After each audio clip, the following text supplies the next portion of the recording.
Welcome to the Sherdog Radio Network preview for UFC 313, Ferreira versus Ankalaev. I'm your host, Ben Duffy of Sherdog.com. With me, as usual, is Keith Shillan, the executive producer of the Sherdog Radio Network. Keith, how are you doing today? I'm doing good.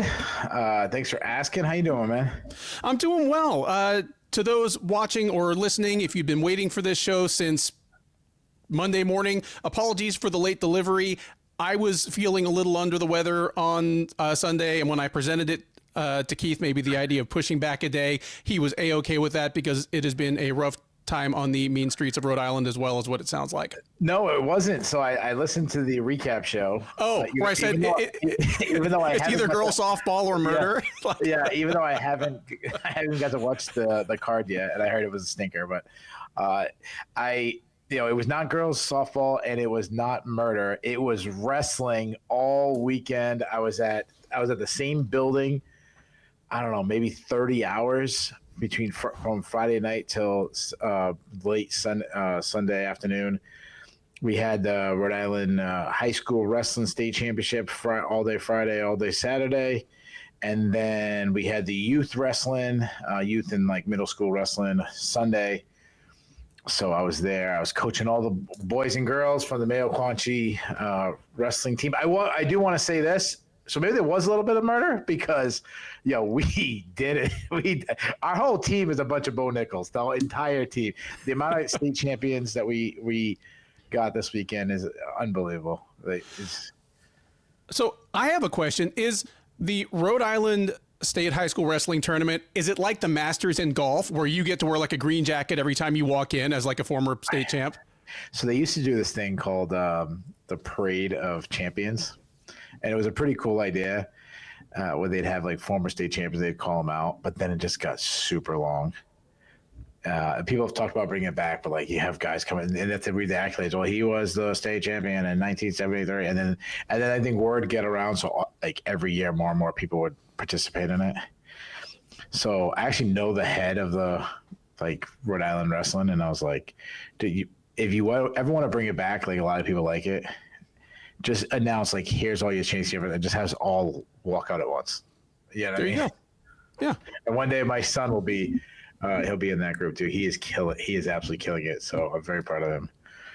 That is fantastic. He's gonna be way better than I ever was.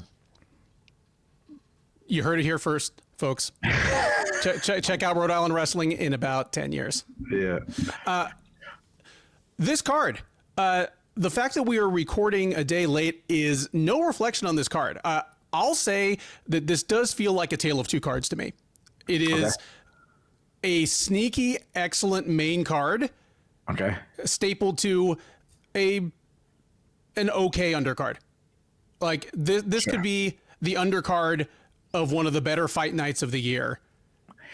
Yeah, I think the undercard doesn't have a lot of name value, but I think there's a lot of action fights. Should be some exciting fights. There's some guys I like a lot on the undercard.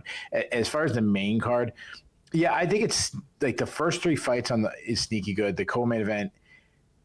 Just in case he gets on a card, it's always fun. It's going to be insane. The fact that he's getting a rematch, I think, kind of takes a little bit of the sizzle out of it. I think if Hooker was in it, might not even be as good of a fight that this one will be, but just a different fight. And then, right, because he hasn't fought Hooker before. Yeah, he is not. No. And then you get the main event. I mean, you got Alex Pereira.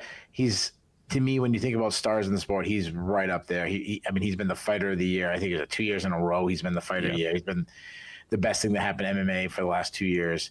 So it still feels like a very, very big card to me. Agreed. Yeah, it does. And when, there's enough sizzle at the top, it leaves me positively disposed toward what's what's coming before. Like, yeah, it's not a bad undercard at all, but that the UFC will roll out at least one or two pay-per-views this year where you're like, how is insert name a fight here, the third fight from the bottom, this could be a fight night headliner, just because of the name value that they'll stick onto the undercard. Sure. This isn't one of those cards, but I agree that there are some individual fighters in fights on this undercard. It's not the matchup because there are some wide lines on the undercard, but there are a couple of guys on the undercard that if they're ranked fighters 2 years from now, I would not be shocked in the least. I'm talking about Carlos Leal Miranda, Mairon Santos. Yeah, like there's some good individual fighters on there.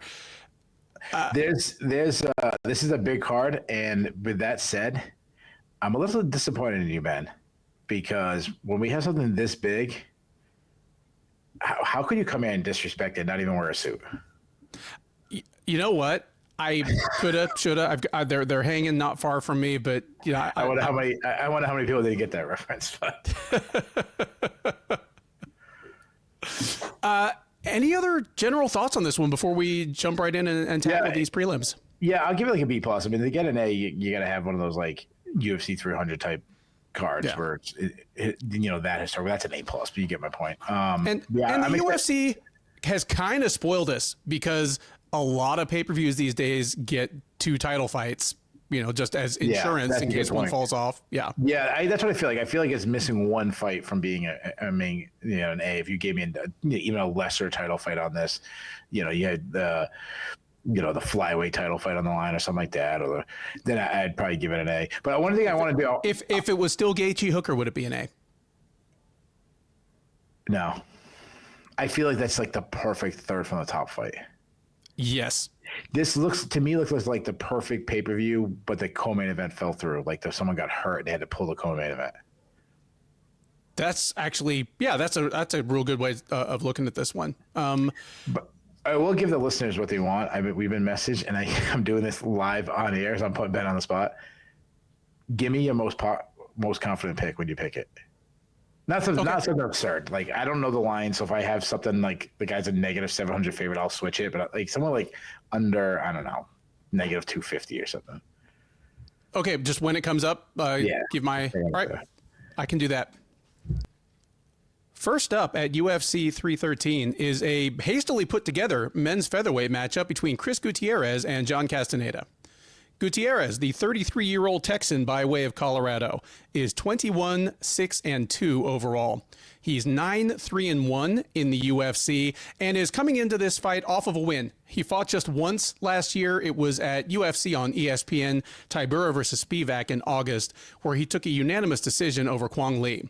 That allowed him to bounce back from disappointment in his first UFC headliner, as back in December of 2023, he had come out on the wrong end of a unanimous decision against Song Yadong in the headliner of UFC Fight Night 233. He will look to string together 2 straight wins for the first time in over 2 years, had been scheduled to take on Gene Matsumoto in a bantamweight matchup. He is, of course, a customary bantamweight. Matsumoto fell off, and less than 24 hours ago, as of when we're talking right now, John Castaneda steps in. Castaneda, also a habitual bantamweight, had been scheduled to fight Douglas Silva de Andrade last weekend at UFC Vegas 103. Silva de Andrade fell off the card. Castaneda stayed at least close enough to weight that he could slot right in here at this planned 145-pound match. So Ben, before, because we always have that one person be like, he didn't fall off. Matsumoto got moved to fight Rob Font. So he fell, and I thought he should have won. I thought he should have won. But anyways, but there'll be one person be like, Ben, you just did a 3-hour show. How dare you use one word that out of context or something? Oh well, I'll make worse mistakes than that tonight, folks. Take that to the bank. Castaneda, the 33-year-old, I believe he's actually Texan originally as well, but longtime Minnesota native, 21-7 overall, 4-3 in the UFC since joining as a standout from Combate Americas. He fought most recently last June at UFC on ESPN, Cannonier versus Imavov, where he dropped a unanimous decision to Daniel Marcos in a 140-pound catchweight match. Odds on this one, despite Castaneda being the one, stepping in on more of a short notice, he is the slight favorite. He is -125. Gutierrez out there at +105. If I'm Chris Gutierrez, most fighters are looking for any ammunition to motivate themselves.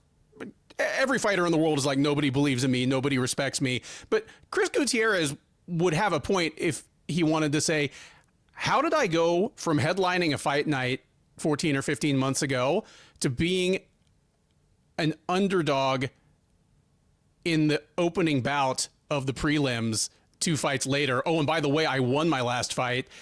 This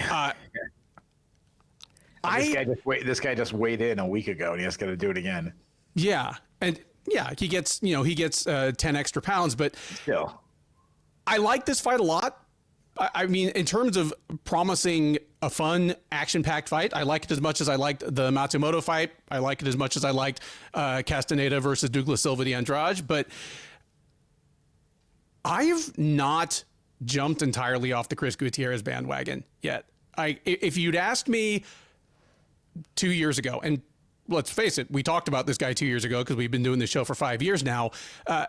Before, losing to Pedro Munoz, before losing to Song Yudong, I would have said Chris Gutierrez is one of the scariest up-and-coming guys in the bantamweight division, and I think he tops out as kind of a bottom half of the top 10 type guy. Even with the losses to Munoz and Song, I still kind of feel that way about him. He's even now, he's 33.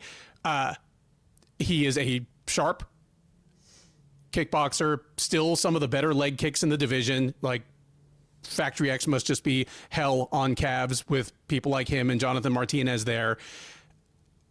He is generally able to stay upright enough to make his game work. Like Song Yudong took him down a bunch of times, but Song just, he seemed bigger, stronger, and just seemed a step ahead of him that whole fight. Just, it felt to me like Song was the guy he was looking to, he would wrestle when Gutierrez was looking to strike. He would strike when Gutierrez was looking for the takedown, and just kind of stayed a step ahead of him across most of 5 rounds. That's it. I mean, that's what it's really taken to kind of stop Chris Gutierrez, even in the last couple of years. I'm not saying that John Castaneda can't follow that plan to victory, because at his best, he is a guy that mixes up striking and grappling pretty seamlessly. But I'm not comfortable picking it. I think this is going to turn into a fun fight and probably a good bounce back fight for Gutierrez. Give me Gutierrez to win by decision here. And again, unlike the Song fight, for Gutierrez to be the guy who's a little more in control of the rhythm of the fight. I think Gutierrez's leg kicks are probably going to give Castaneda trouble. If Castaneda's smart, he'll mix in takedowns, to either actually complete the takedown and do work there, or at least just to give Gutierrez something to think about and something to stop his kicking game from really getting untracked. But yeah, give me Gutierrez to just kind of feel a step ahead in a competitive fight for at least 2 out of 3 rounds and pick up the decision here. So mild upset for me right out of the gate. Yeah, I'm actually surprised. I thought Gutierrez would be the favorite on that. Again, just because what you talked about being that this guy was headlining cards not that long ago and was a top 10, top 15 ranked guy. And Castaneda hasn't come close to that level yet. I do want to note this, and I could be wrong on this. So Castaneda weighed in at 140 a week ago, and I think this fight is 135. No, this one's definitely 145. I checked. Okay. All right. So I'm wrong. So, all right. So he gets extra 5 pounds. So not an extra 10, but okay. I'll still blame you for that one. Cool. This was announced like late last night. I was at wrestling for 30 hours, work today. This one very extremely watched the last 2 fights kind of. So this one is not going to be my lock of the night. Stay away from it. Gutierrez, I kind of got a feel on this guy. He's a good striker. The thing is, I'm never sure about his output. One fight, he has this great output. The next fight, he doesn't step on the gas. He sometimes even wins. Like in his last fight, he was kind of cruising. He was giving away moments in the fight. Sometimes he'll give away all rounds because of it. He is a technical striker. He uses movement well to get his opponents to kind of guess and chase him and be out of position so he can counter strike. He can back up and be trapped though sometimes. He doesn't like when he's like forced on his back foot where he's not really initiating, like when he did against Pedro Munoz. When he lets his hands go, he just touches until there's an opening. He's never had big power. He's more of a like cumulative fighter, which is an issue if he doesn't let his hands go. Now he uses feints to draw out attacks really well, so he can counter strike. He's got a nice jab. He touches the body a lot. He gets his opponents kind of guessing with all his variety. He's good at changing the speed of his kicks, speed of his strikes, and then he has a big kicking game. Obviously, legendary calf kicks. I always go back to like the Vince Morales where he finished him with calf kicks. He doesn't check leg kicks that much himself, though. He's got a beautiful step in knee. I mean, we saw that against Frankie Edgar. He doesn't look to offensive wrestle much, and I'd say he's a weak defensive wrestler. I think you go back to like the Cody Durden fight, that'll prove that. He also struggles to get off the bottom. We saw that against Song Yadong. And he plays jiu-jitsu too much. And it's 2025. Like, stop playing jiu-jitsu. John Castaneda, he's a southpaw, long and lengthy striker, good footwork. He likes to kind of strike from range. He hates being pressured back. We saw that against Daniel Santos. He cuts angles really well, which I like. He's got good volume, nice straight shots down the pipe. I love his straight left, short, tight shots, no tells. He has a lot of variety in striking, nice power. I mean, knocked out Eddie Wineland. He hurt Miles Johns. He hurt, even in the loss to Santos, he hurt Santos. He hurt Mohan Gafarov, which is a really, big win. Hard body kicks. He's got a great high kick, no tells on that. He has a lot of defensive issues. He lacks head movement. He's very hittable. He's a good wrestler, though. You talked about him mixing in his takedowns. He mixes his takedowns and striking well. And if you look at his record, he's got a lot of takedowns in the UFC, which is why I thought he made a big mistake, because he quit his wrestling very early on against Daniel Marcos, especially that's the guy you want to wrestle. He's good at winning scrambles. He has 7 subs on his record. He did gas out a little bit against Daniel Santos. I mean, like I said, I didn't get to do a lot of tape study on this one. I really flip-flopped on this one. I think both have avenues for victory. If you could promise me that Gutierrez shows up, I think he wins. The problem is I really don't trust that. And man, I think we get a back and forth match. I totally understand why you're taking Gutierrez. I think I was kind of leaning that way. But I'm going to say we might have a little bit of a passing the torch moment. I don't like that Castaneda just had to weigh in. I'm a little worried about that. But Gutierrez is not a guy who's going to beat him with volume because of that. I think Castaneda was actually going to have the more volume, and I think he can sneak in some takedowns and hold Gutierrez for some time. So I think we have a really, really close fight out the gate. Give me Castaneda by split decision. Next up on the UFC 313 prelims is a middleweight matchup between the debuting Djorden Ribeiro dos Santos and Osman Diaz. Ribeiro, the 27-year-old Brazilian, is 10-1 overall. This will be his UFC debut. He fought most recently last September on Dana White's Contender Series, taking a unanimous decision over Will Curry. He's on a 5-fight win streak overall, which he will look to extend to 6 at the expense of Diaz. Diaz, 34-year-old Californian, is 9-3 overall. He's 0-1 in the UFC after joining as a veteran of Season 6 of Dana White's Contender Series. He appeared on the Contender Series back in 2022, got lamped by Joe Pyfer, went and won 2 fights pretty handily in LFA, including a knockout of UFC veteran Bevon Lewis. That got him the call up to appear at UFC Macau last November, where he was more or less served up as a sacrificial lamb to home country favorite Zhang Mingyang. He held up his end of the bargain, getting knocked out badly in half a round. He will look for his first win in the octagon here. He is not favored to get it done. Ribeiro is minus 200. Diaz plus 170 coming back. And every so many years, Brazil will service up a young talent that is 25 but looks 45. Like, 2 generations ago, it was Glover Teixeira. 1 generation ago, it was Francisco Trinaldo.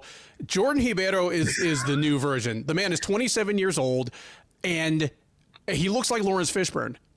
And Laurence Fishburne is like 68. He looks like that dude over your shoulder right now with the shirt dog hat on. He looks like my dinosaur wastebasket. Having said that, I do find him a pretty interesting prospect. For a guy with barely 10 career fights, he fought a few decent people in Brazil on the way up.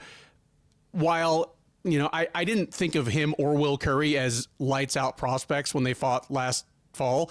I mean, he blistered Curry bad. Like, he had Curry hurt enough that it was mildly surprising that the thing made it to the final horn.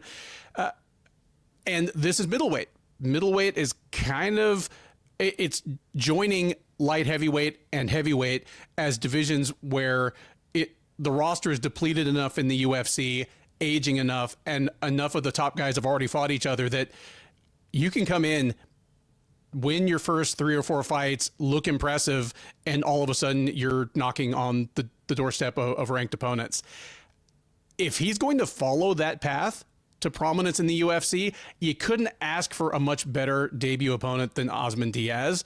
Because, I mean, poor guy has basically stepped into the octagon twice at this point, not counting the LFA octagon, and just been served up. He was the victim. I want to say he was the victim of Joe Pyfer's second Dana White's Contender Series appearance. But either way, like, Pyfer is someone that, the UFC had its eye on as a potential future star. He got served up and blistered. Then I think he may even have gotten the call on short notice, but he goes and fights in Macau against a Chinese guy up a weight class and gets crushed.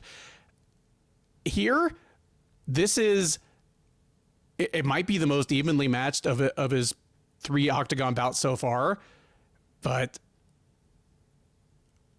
I've got Ribeiro on this one big time. He's a different fighter from his earliest fights to his last few appearances. Like, you look at his early fights where there's even footage available. He won his first 4 fights or 4 his first 5 by submission.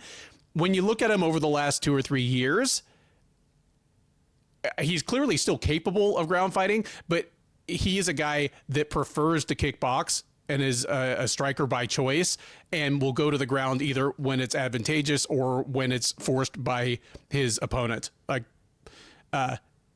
multiple times on the Contender Series, he got Curry looking for takedowns because Curry didn't like what he was getting on the feet. I can kind of see the same thing happening here with Diaz. Diaz is a pretty good offensive striker. He's big, especially for a middleweight. He throws a good variety of strikes.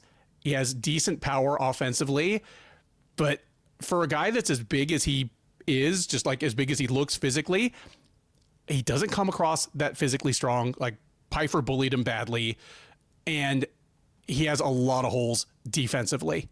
Like, Zhang Mingyang hit him with basically everything he threw at him. I think we're going to get some of that here.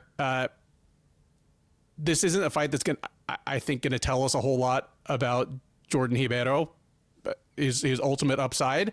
But if they're just looking for a new signee to make a splash, I think they're going to get it. This is probably going to be a pretty wild brawl for as long as it lasts, but give me Djorden Ribeiro by first round knockout. He's aggressive. He throws a lot of strikes, and he clearly is willing to swarm when he smells blood. Like, again, I was mildly surprised that the Curry fight made it to the final horn. I don't think this one does. Give me Djorden Ribeiro by first round knockout. Yeah, dude, I just realized I had no idea who freaking Laurence Fishburne was. I had to Google who that was. I thought Laurence Fishburne was Forrest Whitaker. Well, in his photo where it's like one eye is kind of closed and the other one is open, it does kind of imitate the Forrest Whitaker like famous cockeye. Dude, I can see that as well. This is the worst fight of the card. I would rather talk about what your favorite Laurence Fishburne Burns. Sorry, I don't know his name. Laurence Fishburne movie. What's your favorite Laurence Fishburne movie? The first Matrix movie. Yeah. Matrix. Okay, I don't remember him in the Matrix. He was the main he's the one guy. training. He's the one training Keanu Reeves. Yeah. Oh yeah. That's probably it. I was trying to be like really cool and going with Boys in the Hood. There you go. That's my street cred right there. Well, I suddenly became popular in that's the West. That's like Compton, right? Is that? Yeah, that's definitely like California there. when you think Compton, you think like Dr. Dre, and you think me. Yeah. And then freaking Ozzy Diaz. I'd rather talk about Ozzy Osbourne. Diaz, he's not a good athlete at all. He's a very boxing heavy style. He's kind of slow, flat footed. He does work the body well, and he has good power. He's got 7 TKOs. His offensive wrestling is not good. He's a weak defensive wrestler. He does have 2 subs on his record, but I don't like his grappling. I mean, to go back to his Bavon Lewis fight, he almost got subbed by him. He gave up his back, and just Lewis kind of stinks and blew his gas can. I'm also worried about his chin. Like, he's been cracked a few times and put out. Move over to Djorden Santos. Yeah, I agree. Like, he does look like an old man, but he's pretty good. He's like plotting. He's a little plotting on the feet, but he's got good output. He's a good pocket boxer. He's pretty accurate too. Nice snap on his shots. Nice straight right hand. Nice 1-2 combinations. I like his uppercuts in close. But he is a bit of a headhunter. I don't like that. He needs to start working the body a little bit more. He's got good power though. He's a good. I haven't seen too much of his offense wrestling, but his BJJ grappling isn't that bad. I mean, he's got 4 subs on his record. He's got strong takedown defense. I wouldn't say he's a good offensive wrestler, but he can get a takedown, and he's got good cardio. So, you said that Santos was negative like 200 minus 200. Diaz plus 170. I don't think that's big enough. I think he should be like negative like 450. 500. Like, I think this is a mismatch. I think Santos is a really solid addition to the UFC. I'm not sure Diaz is UFC material at all. I think Santos walks him down. I'll box him for like 8 minutes until he finally puts him down. I think Diaz goes down like freaking Ricky did in Boys in the Hood. I think he falls flat down. You know, there'll be no Doughboy to avenge him either. Yeah. Ice Cube not coming. Give me Santos by second round TKO. Like, unless he's related to Nick and Nate Diaz, there's not going to be any like revenge tour on Dos Santos for this either. Featherweights take the cage next at UFC 313 as Mairon Santos faces off against Francis Marshall. Santos, the 24-year-old Brazilian, is 14-1 overall. He is 1-0 since joining the UFC as the featherweight winner of season 32 of The Ultimate Fighter. He fought at UFC on ESPN Cannonier versus Bajallo last August, knocking out his castmate and Team Grasso teammate Con Offley in the second round. He will look to make it 2 in a row to start his UFC run at the expense of Marshall. Marshall, 25-year-old New Jersey native, is 8-2 overall. He is 2-2 in the UFC. He's 1-2 at featherweight. He fought most recently at the very same card last August, taking a split decision over Dennis Bazookia. That allowed him to snap a 2-fight losing streak against William Gomez and Isaac Dolgarian. So Marshall also looking for his second straight win in the octagon. He is not favored to get it, to say the least, as Santos is one of the bigger favorites on the card at minus 350, Marshall plus 270. Mairon Santos, after he knocked out Con Offley last August, he gets his tough trophy. He gets his moment on the mic. He says he's the new Alex Pereira. Now he's on a card. He's on a card with the actual Alex Pereira, and I mean, good on him for aiming for the stars.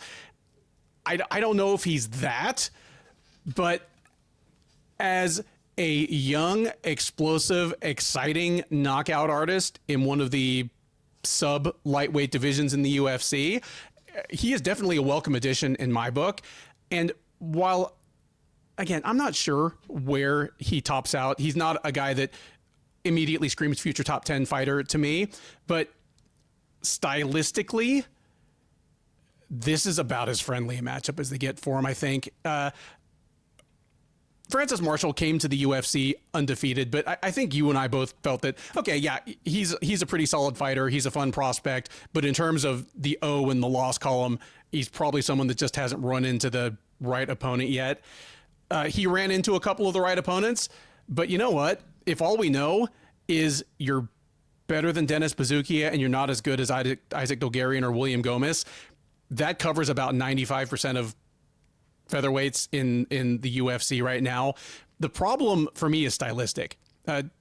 Marshall honestly reminds me a little bit of his mentor, Kurt Pellegrino, where Pellegrino was, I mean, he was a well-trained striker. Like, he clearly knew his fundamentals, wanted to do the right things, but was always hampered by, not being the best athlete.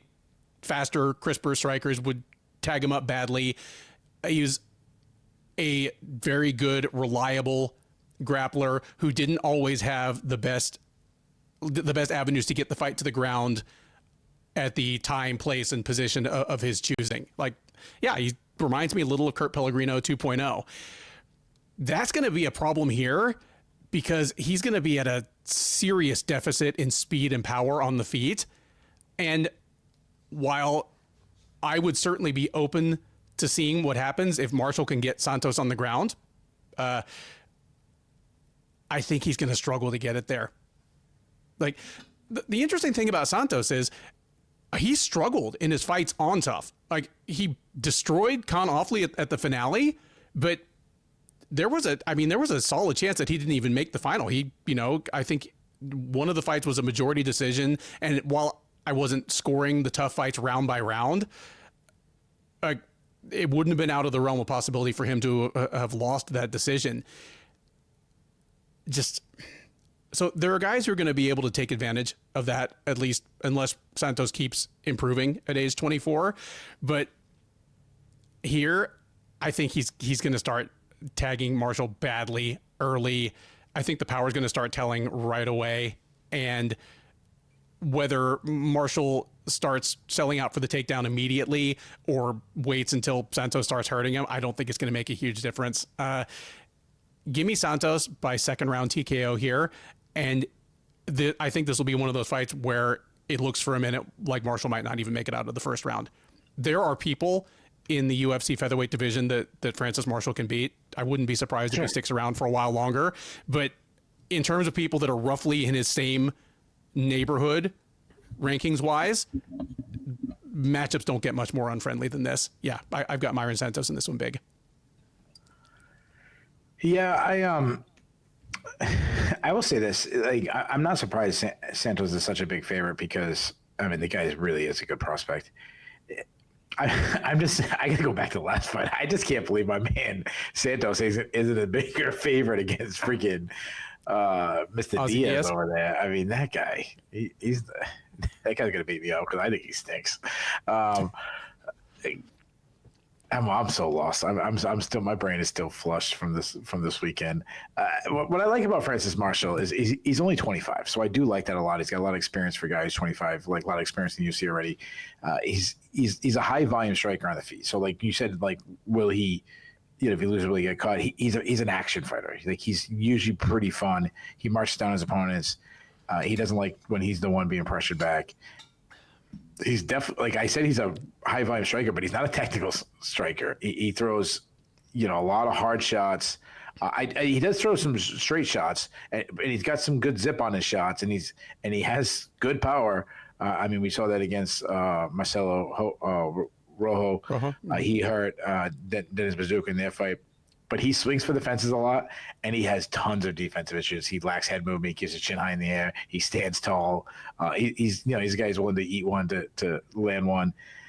He has some good calf kicks, but he's also open to be calf kicked. He's a good wrestler, and he's been wrestling a lot. He'll often shoot too far away without a setup, though.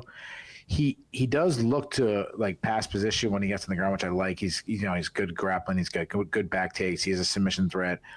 But he struggled if you pin him against the ground. Like, he couldn't get off the bottom against Isaac Dolgarian. But, I mean, that's a really good, wrestler. That's his style, too. But Marshall, what else like is he presses a high pace, and he's got good cardio to back it up. Now, what I like about Santos, this dude's only 24 years old. So Marshall's 25, and this guy's even younger. He's a good striker. He's got really good footwork. He's got quick hands. He's accurate. He's pretty tactical. He's got a lot of variety in his striking.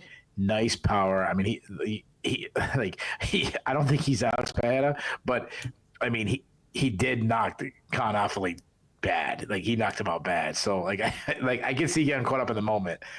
Good step in knees. He's got a big kicking game. I love the teep kicks. He's got hard calf kicks. I haven't seen too much of his offensive grappling, and it doesn't seem like that's what he wants to do. But we've seen a lot of his takedown defense, and he's got some strong takedown defense. I mean, both guys are young, and they're at the point where they can make big improvements.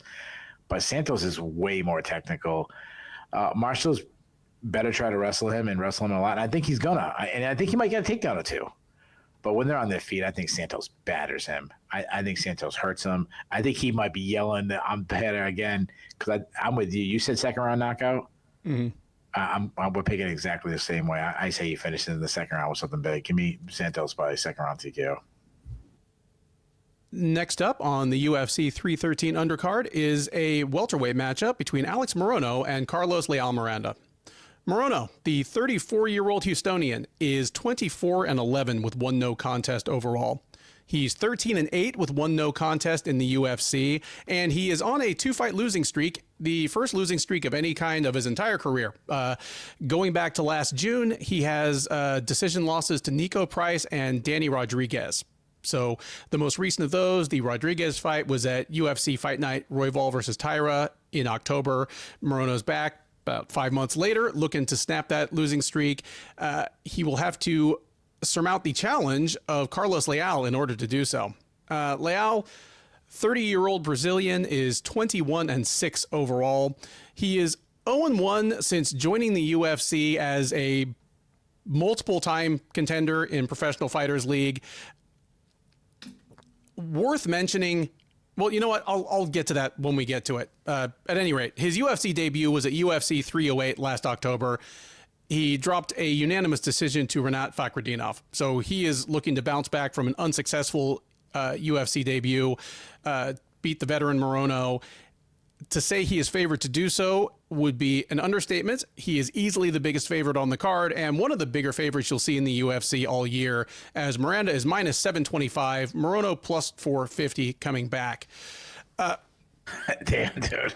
For those who might be watching one of our previews for the first time or are a relatively recent addition to the Shillan and Duffy family, let me just get out of the way first that I am a longtime Texas resident, specifically Houstonian. I'm kind of a shameless homer for Houston fighters, but it goes beyond that here, as Alex literally is the head coach at my gym and lives like 5 or 6 miles from me. Like, I consider Alex a friend. I've watched fights at his house before. I know his wife. Like, Alex and I get along. So you're not going to get an honest pick out of me for this fight. In fact, you're not going to get a pick out of me at all. I might just absent myself from this one, but I owe you guys the truth, especially considering how many of you seem to use us as handicappers for your investments. Why? Why would they do that? Okay. So what I'll say is, I get why Alex is a massive underdog here. Alex Morono is 34 years old.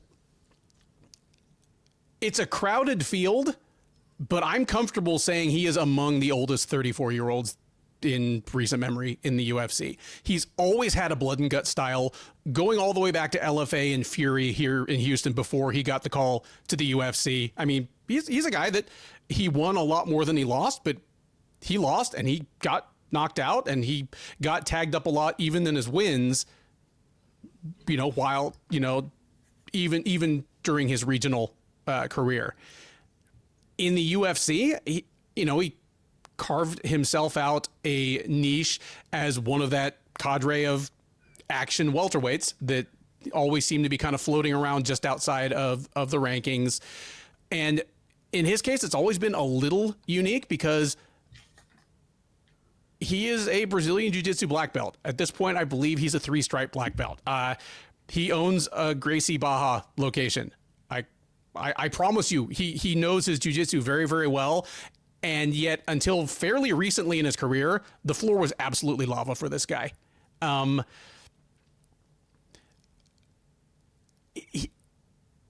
response to a couple of, bad knockout losses where faster, harder hitting strikers kind of took advantage of him. He's shown more willingness to wrestle in recent years, like the wins that he carved out over people like Reese McKee, Matthew Semmelsberger. Those were wrinkles that Morono didn't have to his game earlier, or wouldn't have shown. But even so, time really is, I think, starting to catch up with him. It was one thing to see him lose to Chaos Williams, where again, Morono's a bit of a brawler, free swinging guy. His defensive fundamentals sometimes slip when he is just looking to get in the fun brawl, and that's dangerous to do against the Chaos Williamses of the world, or even the Santiago Ponzinibbio's of the world. But in losing back-to-back fights to Nico Price and Danny Rodriguez, those are both guys of roughly Alex's same age, roughly his same amount of cage wear, and both of those guys seem to have an extra gear that they could shift to. And Alex didn't have that gear anymore. And as someone whose game was always going to run on just durability and motor and guts, that's kind of the kiss of death. It's worth noting that his only wins in the last 2 years are over Tim Means and Court McGee, both of whom I think can get meals for half price at IHOP at 4 p.m. on Saturday. Yeah. And meanwhile, on the other side of this, Miranda should be undefeated in the UFC. His loss to Fakhretdinov last October was Sherdog's robbery of the year. He lost a unanimous decision, and MMAdecisions.com, all 16 media members scored it for Carlos Leal, and 11 of the 16 gave him all 3 rounds. If you don't remember that fight, it was a hilarious robbery by the judges, and not to be conspiracy minded, except yes, to be conspiracy minded. It was in the Middle East. It was a Russian with a 4-guard all around and a madrasa hat picking up a terrible decision. Yeah, Miranda got robbed. And Fakhretdinov even said, oh yeah, now everyone's just going to think the Arabs bought another decision. Yep, we're going to think that. As much as Mairon Santos would like to be the featherweight Alex Pereira, Carlos Leal could make claims to wanting those same kind of things at welterweight. He is a sharp kickboxer with blistering power. He never made it to the very, very top in PFL. He ran into Sadabusi both years, but you know what? Sadabusi is a much bigger kickboxer who, he's not as electrifying, but he's become kind of a good nullifier. He's Sadabusi has turned very PFL-ish. He's become the striking version of Lance Palmer. That's the PFL right there for you. Yeah, PFL, making exciting fighters boring since 2018. But here, even if I thought Alex was going to recognize, okay, I need to get this guy on the ground, and if I can tap him out or pound him out on the ground, great, but at least my chin's off the gunnery range. Even if I thought Alex was going in with that game plan and would stick with it, it's an uphill battle. Miranda's younger, much fresher, a harder hitter. He checks a lot of the boxes for people that have exposed Alex on the feet. And that includes, prime Alex of 5 years ago. So yeah, Alex as an almost 5-1 underdog here makes all the sense in the world to me. I wish my guy the best. I've laid out kind of what he would need to do to have his best chance of,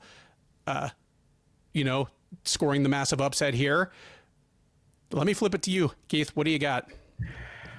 Well, what I have is a whip for a partner. I won't even make a pick.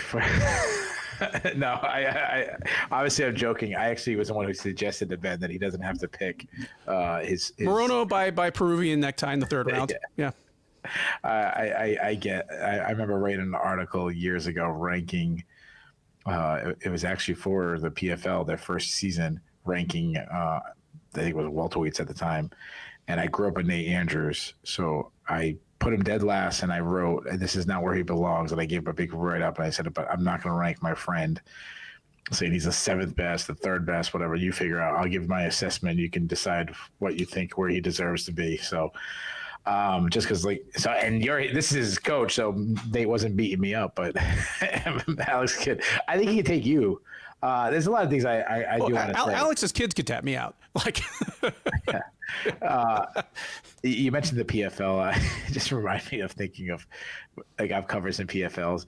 There's nothing more embarrassing than a bunch of media members pretending they care about the standings of the playoffs when it comes in. It's like the PFL playoffs to me is like when they announce like the 16 seed in the NCAA West, like, oh, St. Mary's Academy Bayview got in at the 16 seed. Like that's how I feel about the PFL playoffs.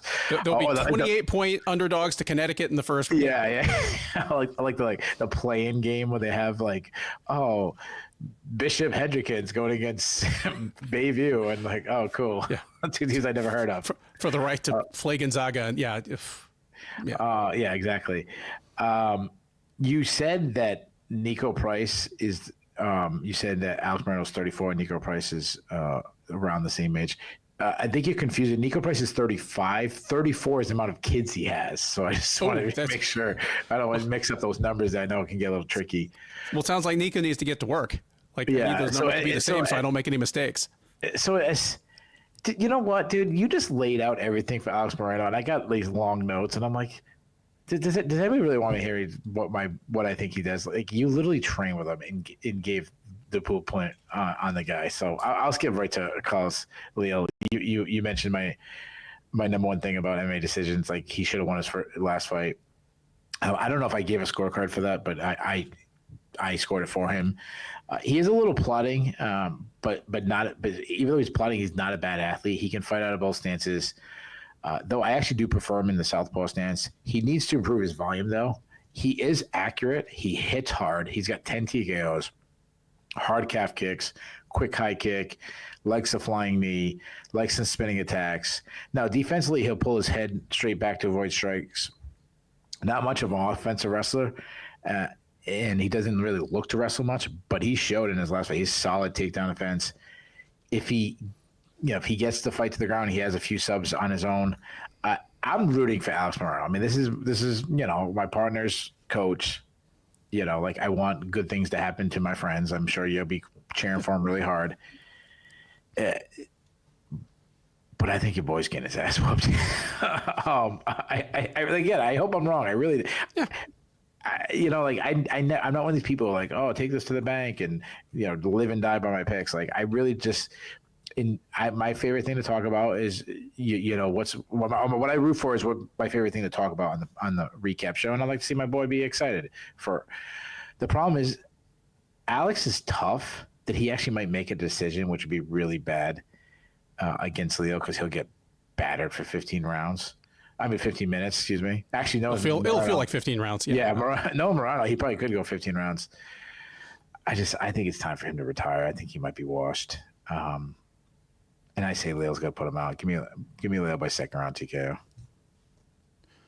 Next up at UFC 313, middleweights take the cage as Bruno Ferreira squares off against Armen Petrosyan. Ferreira, the 32-year-old Brazilian, is 12-2 overall. 3-2 since joining the UFC out of season 6 of Dana White's Contender Series. He's coming in off a loss. He fought most recently at UFC 308 last October, where he got tapped out in the third round by Abus Magomedov. That snapped a 2-fight win streak for him over Phil Hawes and Dustin Stoltzfus, both of them highlight reel knockouts. He will look to get back on the highlight reel and in the win column against Petrosyan. Petrosyan, 34-year-old Armenian by way of Russia, is 9-4 overall. He's 3-3 since joining the UFC out of season 5 of the Contender Series, and he is on a 2-fight losing streak, the first losing streak of any kind of his career, dating back to just about a year ago. He has a first-round submission against Rodolfo Vieira last February, and then at the same UFC 308 last October, got knocked out by Shara Bullet with the double spinning back fist of doom. I'm sure he would like that not to be the most recent memory of his fighting career, so he's going to look to make a new highlight for himself. He is slightly favored to do so. Petrosyan is minus 150. Ferreira plus 120 coming back.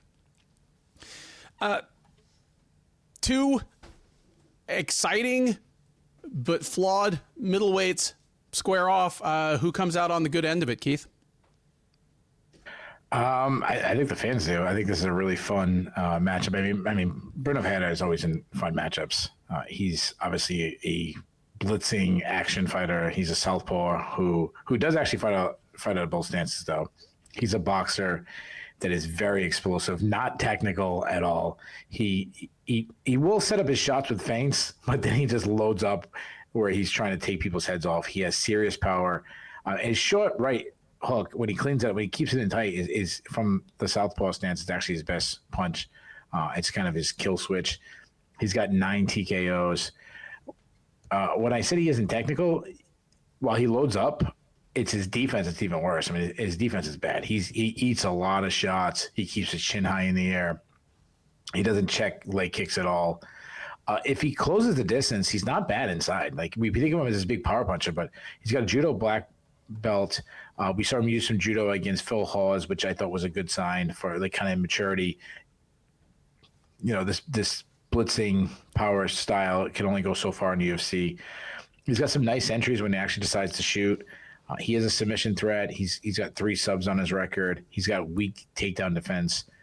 He showed he can get up the bottom when he was taken down by Gregor Rodriguez, which I thought was a little impressive. But he's got really bad cardio because of his style. And you have to worry about his chin. I mean, he just recently got stotched by Huzabayev. Petrosyan, I kind of feel like we know what we got with this guy. He's been in the UFC for a while. Yeah, he's a very good offensive striker. He moves well. He cuts angles well. He's very elusive. I've said this before about him. He actually circles to his opponent's power, which to me is really surprising. But he has fast hands. He throws straight shots down the pipe. He's got nice power in both hands.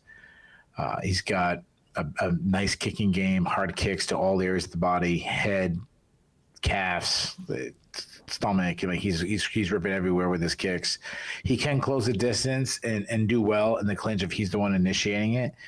He doesn't offensive wrestle at all, and he's a bad defensive wrestler.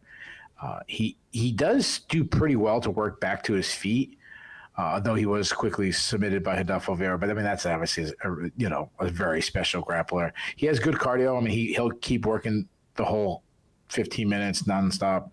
But you have to worry about his chin after how bad he was knocked out by Sharabullet, and also his willingness to really engage with someone who hits as hard as Brunno Ferreira after being knocked out by Bullet. If you told me Ferreira would wrestle, I think he would maul Petrosyan up to a certain point. He'd have to get Petrosyan out.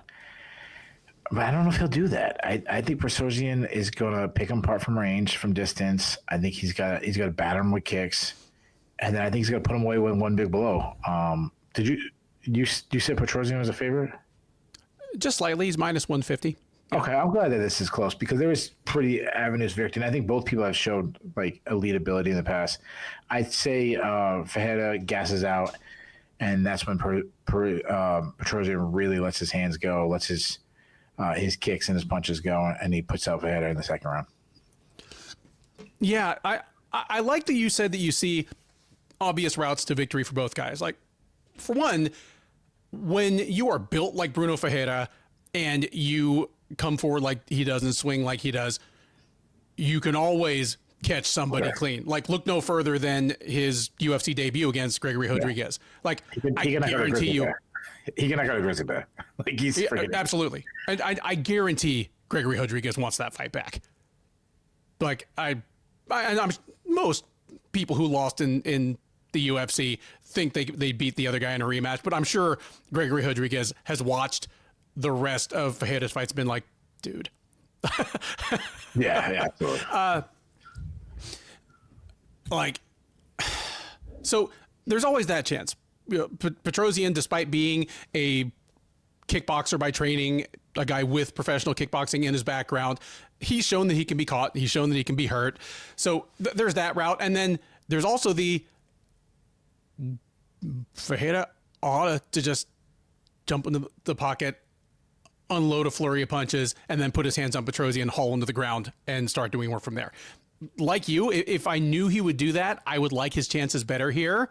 But if he doesn't, then I look at what Nursultan Ruziboyev did to Ferreira, and I see things that Petrosyan could do as well. Because Ruziboyev is a guy that was much taller, had much greater reach, and just for the whole minute and a half that the fight lasted, won the distance battle, and then caught a badly telegraphed strike and just nuked Ferreira.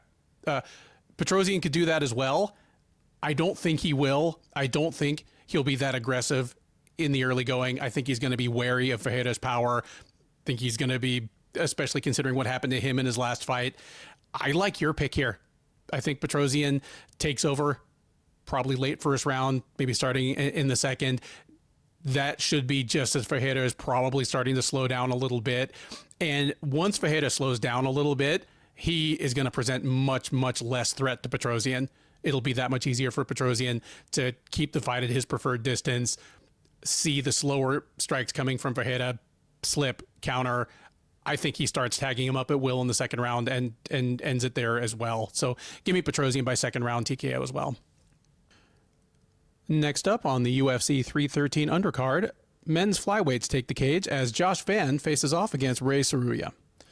Van, the 23-year-old Burmese fighter by way of Texas, is 12-2 overall. He's 5-1 in the UFC, and he comes into this fight on a 2-fight win streak. He fought 4 times last year, going 3-1. He lost to Charles Johnson in July. A fun fight went Johnson's way by third round knockout. Since then, he has back-to-back decision wins over Edgar Jairez and Cody Djorden. The most recent of those, the Djorden fight, was back in December at UFC 310. Van is here looking for his third straight win. He had been scheduled to take on Bruno Silva. Silva dropped out a few weeks back, and in steps Tsuruya. For those wondering how long it would take before Josh Van was the older fighter in one of his UFC matchups, that time is now. Tsuruya, 22-year-old from Japan, is a perfect 10-0 as a professional mixed martial artist. He is a perfect 2-0 since joining the UFC out of the Road to UFC series and as a former King of Pancrase. He won at the Road to UFC finals in February and then came back for his first real UFC fight and took a unanimous decision over Carlos Hernandez at UFC 303 in June. Tsuruya looking to keep his record perfect here. He is not favored to do so. Van is minus 200, Tsuruya plus 170. Obviously, you are on record as saying that, you pick just about any 2 UFC men's flyweights out of a hat, you probably have a competitive fight and a fun one. This one feels like no exception, but who takes a step forward here among these 2 of the youngest fighters in the organization? So I think this is an amazing matchup, but I'm also kind of bummed because I think both these guys, I think they should be facing like the older flyweights instead of knocking each other out. But I also think we might have like a special fight where we don't realize what we have 5 years down the road. We're like, man, maybe those guys fought 5 years ago. Now I've seen it again. I like both these guys a lot. I'm really high on both of them. Van is only 23, which is absolutely crazy because of all the experience he has. I wrote this in my notes last time, and a lot of people think this statement is friggin' me living in the moment. But his run in the UFC and the way he fights, he reminds me of a young Max Holloway. He's had such a similar road in the UFC. I'm all in on Van. He's a great athlete. We know he's going to lose the first round. He always does, which is, obviously fighting with fire. But he's a builder. By the third round, he has such good volume. He's constantly taking the ground and forces his opponent onto the back foot. He's much better moving forward than backing up and punching.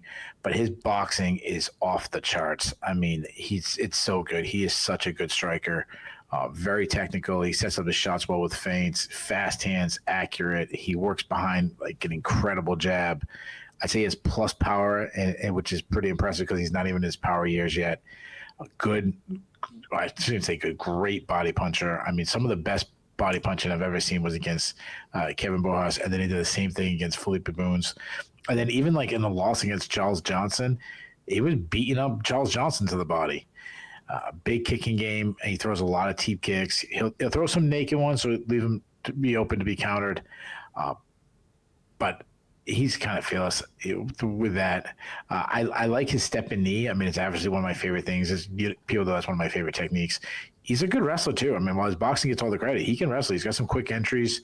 He's hard to take down. He showed against Cody Djorden, how tough it is to take down. Even if he's taken down, he's very good at getting back to his feet, and he showed that against Zumagulov a long time ago. On top, he's got mean ground and pound. He's got 2 submission wins. I am a little about his chin after that Charles Johnson TKO, and he was also heard about Edgar Chairez, and neither one of those guys are known for their power. Move over to Tsuruya. I mean, to get to age 22. I mean, you got to love that. Southpaw on the feet. He's a bit of a wild man. He throws really hard shots. He tries to end the fight with every single blow. But all of his striking is secondary to where he closes the distance and goes to work. Whether he's grinding in the clinch, or he also kind of hit like a throw inside there, or he's shooting his entries where he's a really good wrestler. He cuts the corner very well. Good top control, good back takes. He likes the twister. He almost calls Hernandez in a crucifix. He's kind of very creative with his grappling. He's got 4 subs on his record. We saw really slick guillotine subs in the past. I like both guys. I'm so high on both of them. I think Tsuruya comes out hard and he throws big punches. He shoots his entries and is so busy in the early. I think it's likely that he wins the first, but I think then he won't be able to keep that pace the whole time. I think Van settles in and he starts doing his thing. He starts scorching him with his boxing. I'm going to go real bold. I'm going to say Van puts up not 1, but 2 10-8 rounds, second and third round, because of his boxing's that good. I think we get a 29-26 scorecard, the rare 29-26 scorecard for Van. I'm going to be so bold. Like I said, I love both these guys, but I'm so confident. I'm locking this in as my lock of the night. Give me Van, most confident pick of the night. I like the breakdown and I like the pick. And yeah, it's hard not to be excited about both these guys' upside. I think Van might be a future champion. I really do. I think he's special. I wouldn't be shocked either because, well, I mean, any number of things could happen. Again, we're talking about a 23-year-old and a 22-year-old, sure. But we could look back at that Charles Johnson fight a couple years from now, and it'll just seem like a natural step in the kind of maturation and development sure. of Josh Van, future contender, maybe future champion. Because it's like how we listened to Dennis Bermudez at that time. There you go. And because you look different style, but you get my point. No, absolutely. And you look back at the Charles Johnson fight, and yeah, the easiest thing to remember is Van getting caught and put away very quickly in the third round. But you look back, it's like, that was the first time that he actually showed some urgency in the first round. Like, I'm sure that is the only fight in his UFC run where he definitely won the first round. Like, you mentioned his boxing is sensational. His investments in body work. It's no wonder why he starts taking over fights about halfway through the second round. You know, it's because he's been investing in body work. Yeah, he is a fantastic prospect. So is Tsuruya. And while they're close enough in age to, they're close enough. I wasn't trying to bash her. I know I can interrupt you. I'm huge on this guy too. Yeah. I just feel like Van is advanced further at this point. Like Tsuruya will be special at 25, 26. Exactly. Like they're close enough in age to make no particular difference, but Van has been fighting higher level competition for longer. You know, like, you know, he's fighting Jalga Zhumagulov and, Felipe Bunes when Tsuruya was, still in Pancrase fighting very Pancrasey opponents. But they both appear to be the real deal. But as far as how this fight actually plays out, I see it the same way you do. Tsuruya probably wins the first round. He does not lack for aggression early on.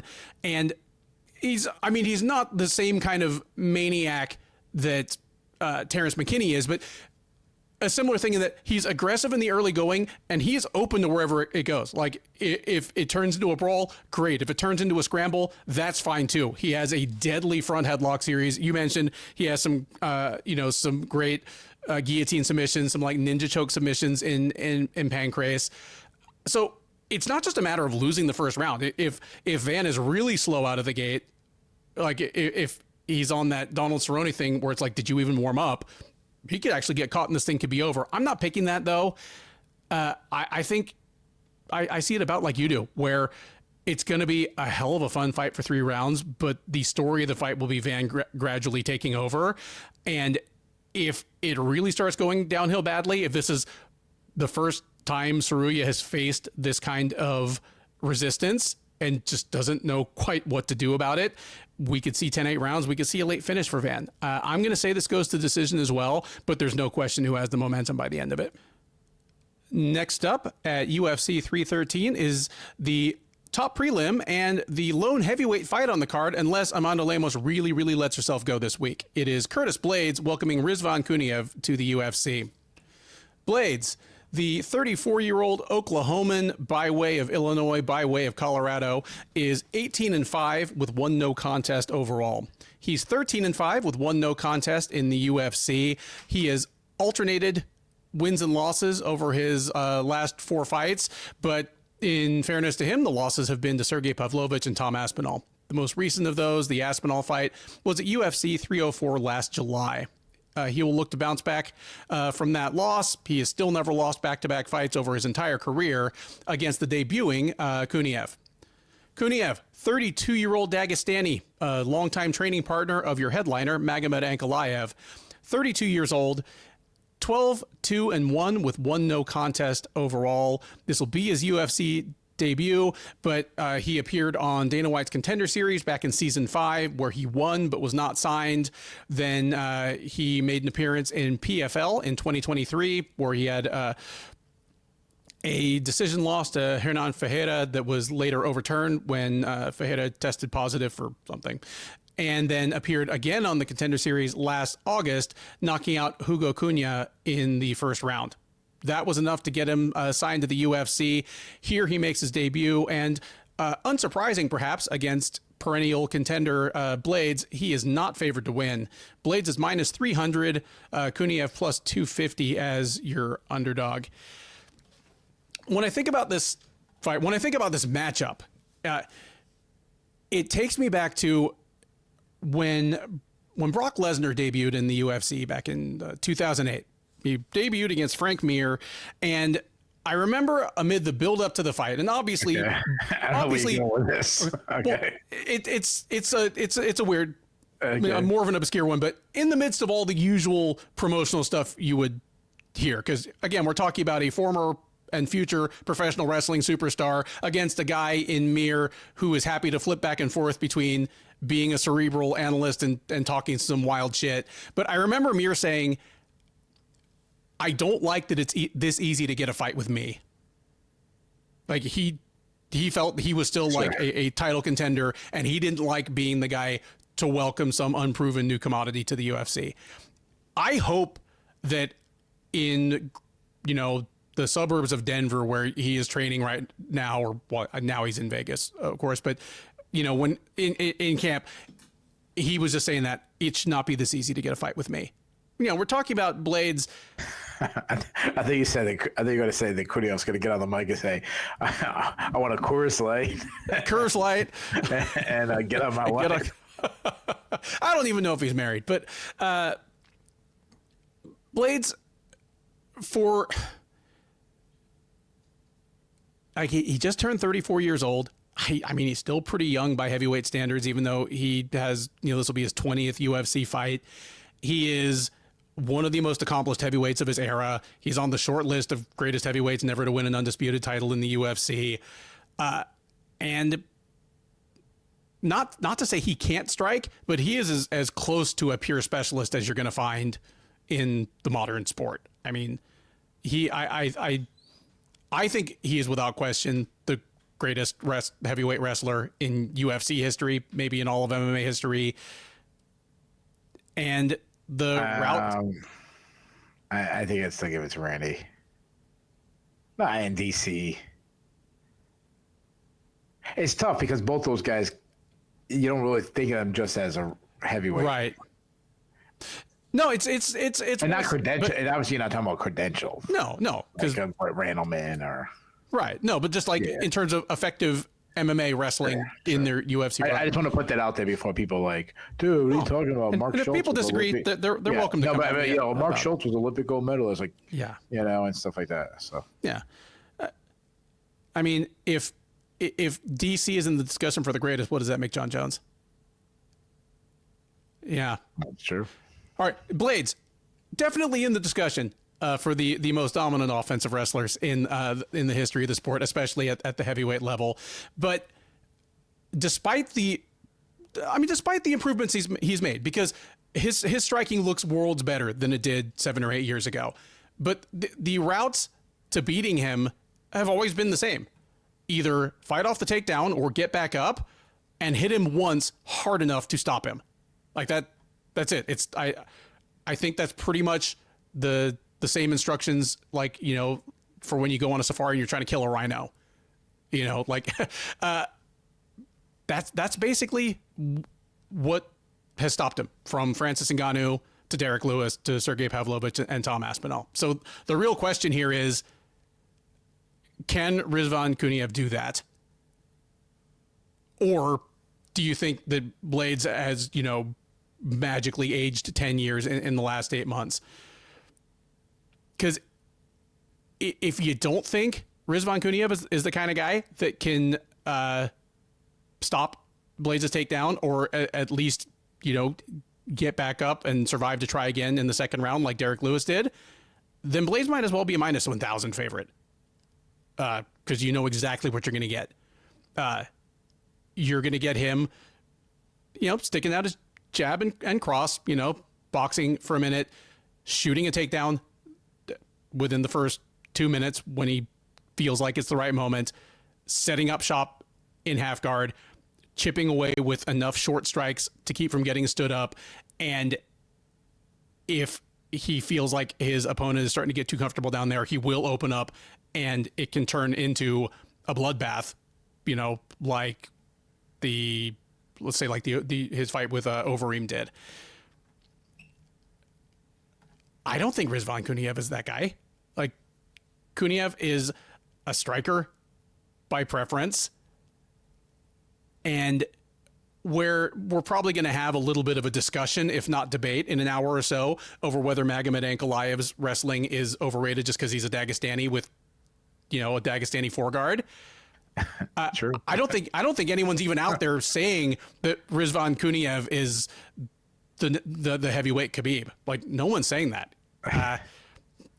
I think he's kind of tailor-made for Blaydes to wreck, because on top of everything else, Kuniev is a very competent striker, especially by heavyweight standards, like good fundamentals, throws in a good variety of strikes, throws in combination, but he does not have Derek Lewis, Sergey Pavlovich, Francis Ngannou, Tom Aspinall punching power.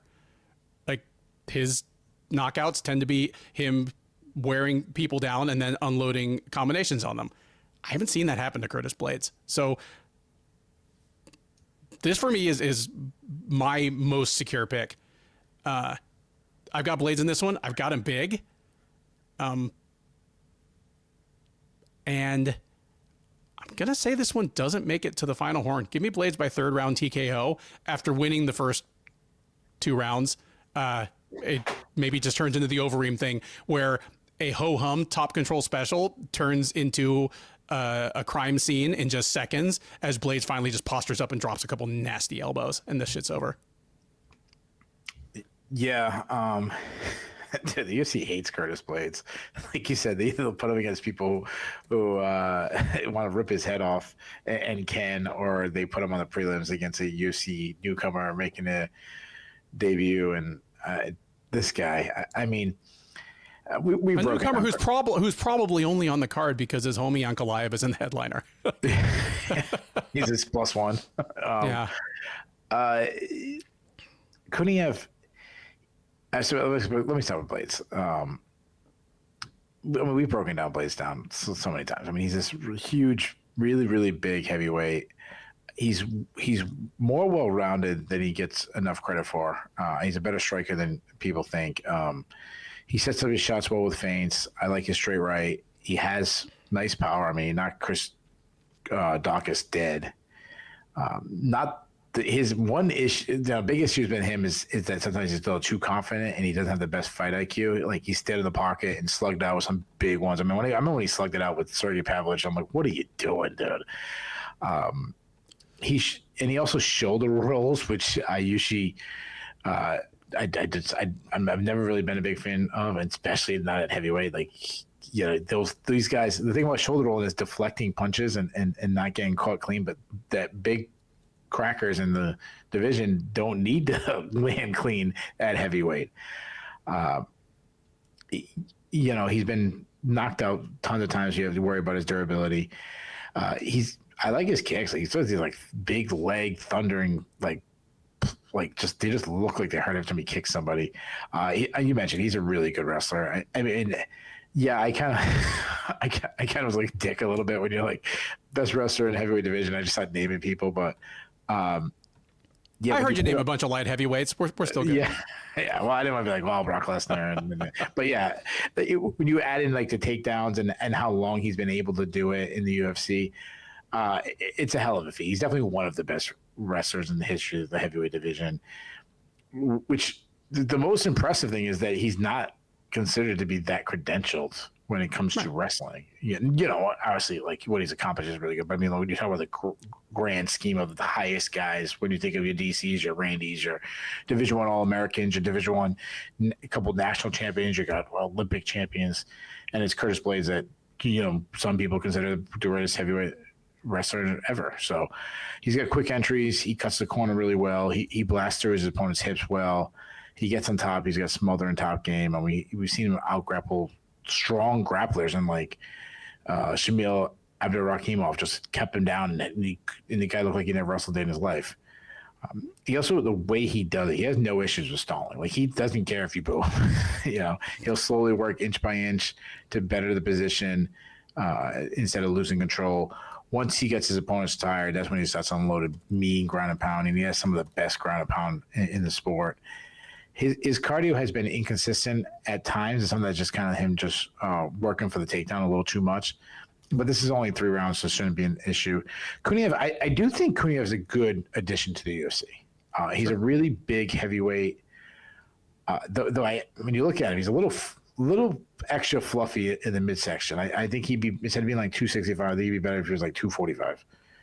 He's got a lot of experience, especially tons of amateur fights. I'd say he's well-rounded. I think I like his wrestling a little better than you do. He's a good boxer, but he's a little flat-footed. He has low output on the feet, though, which I don't like. When he gets in the pocket and he lets his hands go, he's not bad. He's got a nice lead left hook. He works the body well. He has nice power. I like his step-in knees. He got some teep kicks. He got some hard calf kicks. He likes to close the distance and grind in the clinch. Like I said, I think his wrestling, he can sneak in some takedowns. He can kind of like press his opponent to the cage and drop down on their legs and pull them out. But like you said, like don't expect him to be about that. He does have good takedown defense, though. He hasn't faced a wrestler like Curtis Blaydes. He has a submission threat. He has 3 subs on his record. Let me back up. He's living in Dagestan, so I'm sure he's faced high level wrestlers. I mean, just not so far in his run, but I'm sure he's went against he's experienced good wrestlers. I'm with you, man. I don't understand the matchup. I really don't. I mean, he's a good addition to the UFC.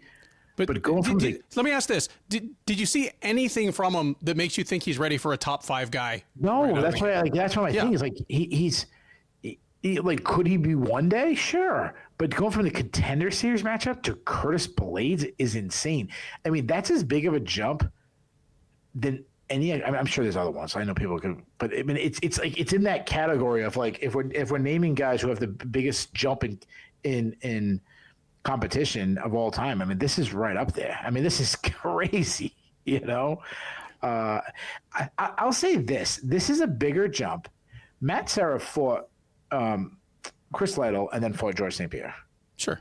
He fought Chris Lytle on the Ultimate Fighter show and then fought George St. Pierre for the title. That wasn't as big a step of competition as going from the Contender Series to Curtis Blaydes this year, like the year of 2025. Yeah. Like we're not talking. I don't know when did freaking George St. Pierre fight Matt Serra? 06. Like 06. 06. Yeah. Like yeah. It was different then. With like the way the run to make the title shot out was much different than it was back then. So nobody's having a season of tough to find out who's the next person to fight Bilal Muhammad. Yeah, exactly. Yeah. No. I just think this is too massive a step up competition. I think Blaydes is faster. I think he mixes his boxing and his takedowns. I think he eventually gets Kuniev down, keeps him down for long periods. I think he bashes him with ground and pound. I think Blaydes takes him out as he does in the second round. TKO from ground and pound. The 5-fight main card of UFC 313 begins with a lightweight matchup between Bobby King Green and Mauricio Ruffy. Green, the 38-year-old Californian, is 32-16-1 with one no contest overall. He is 13-11-1 with one no contest since joining the UFC out of the dissolution of Strikeforce well over a decade ago at this point. He did lose his last time out, got choked all the way to the sleep by Paddy Pimblett at UFC 304 last July. Prior to that, he had fought last April, taking a unanimous decision over Jim Miller. So he'll look to get back in the win column here against the hard-charging Ruffy.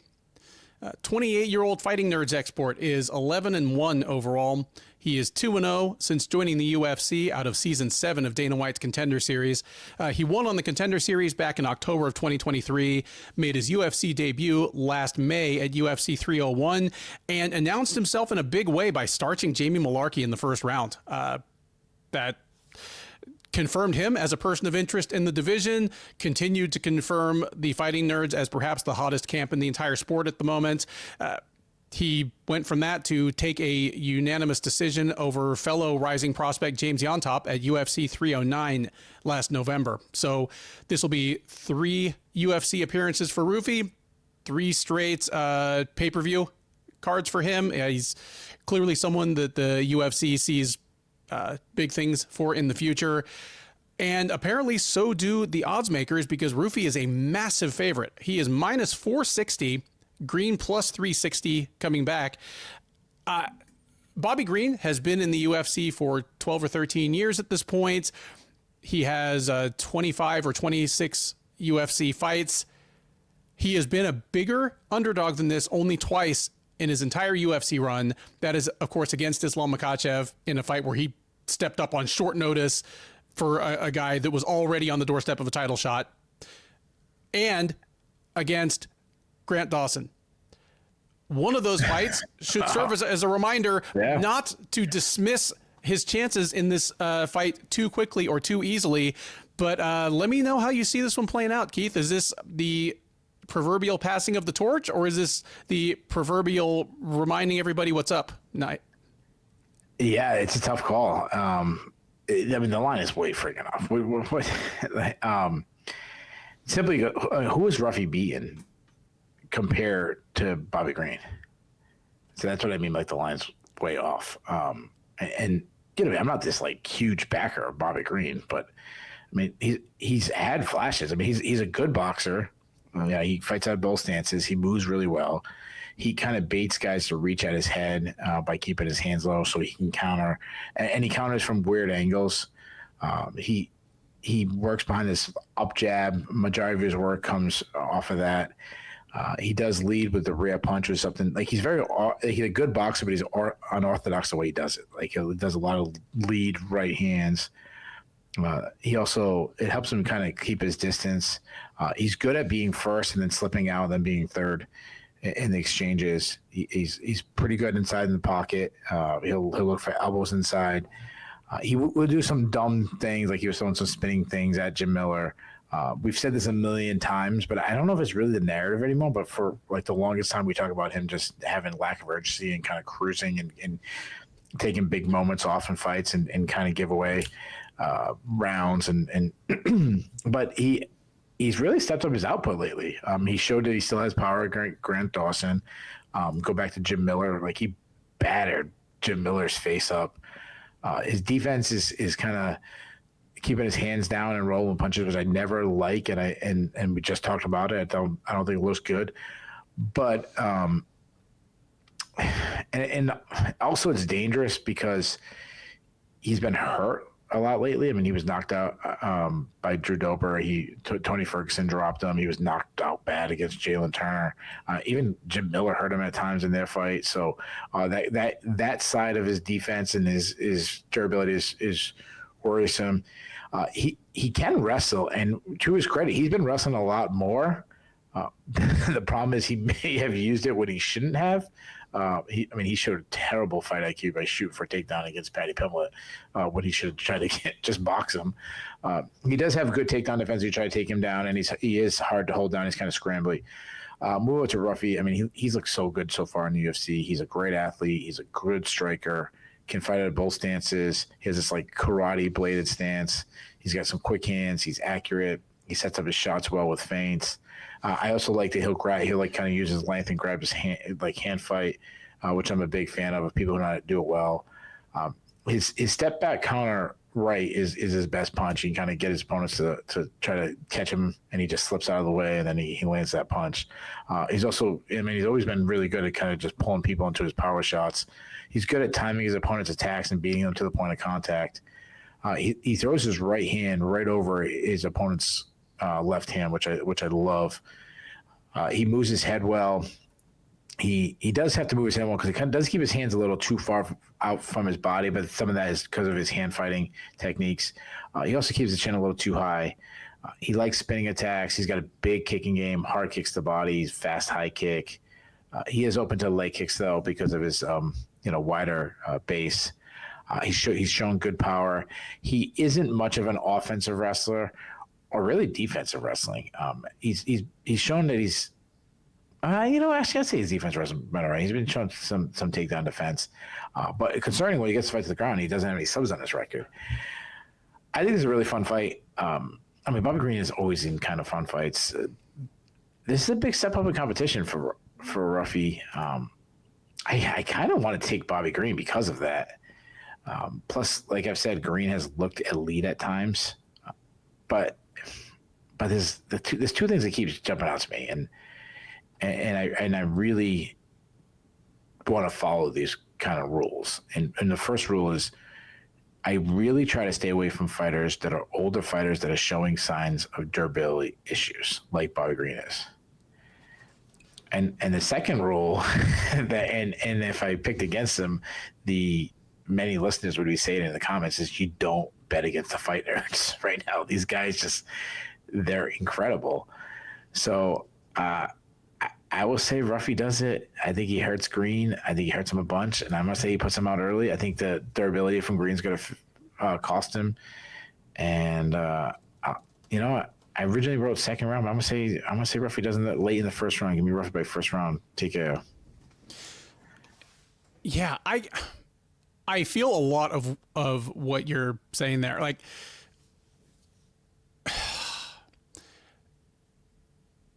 is it Ruffy or Huffy? It's Hoofy. Like the U is a long U. I should know that better. Yeah. They'll call. The booth will probably call him Roofy.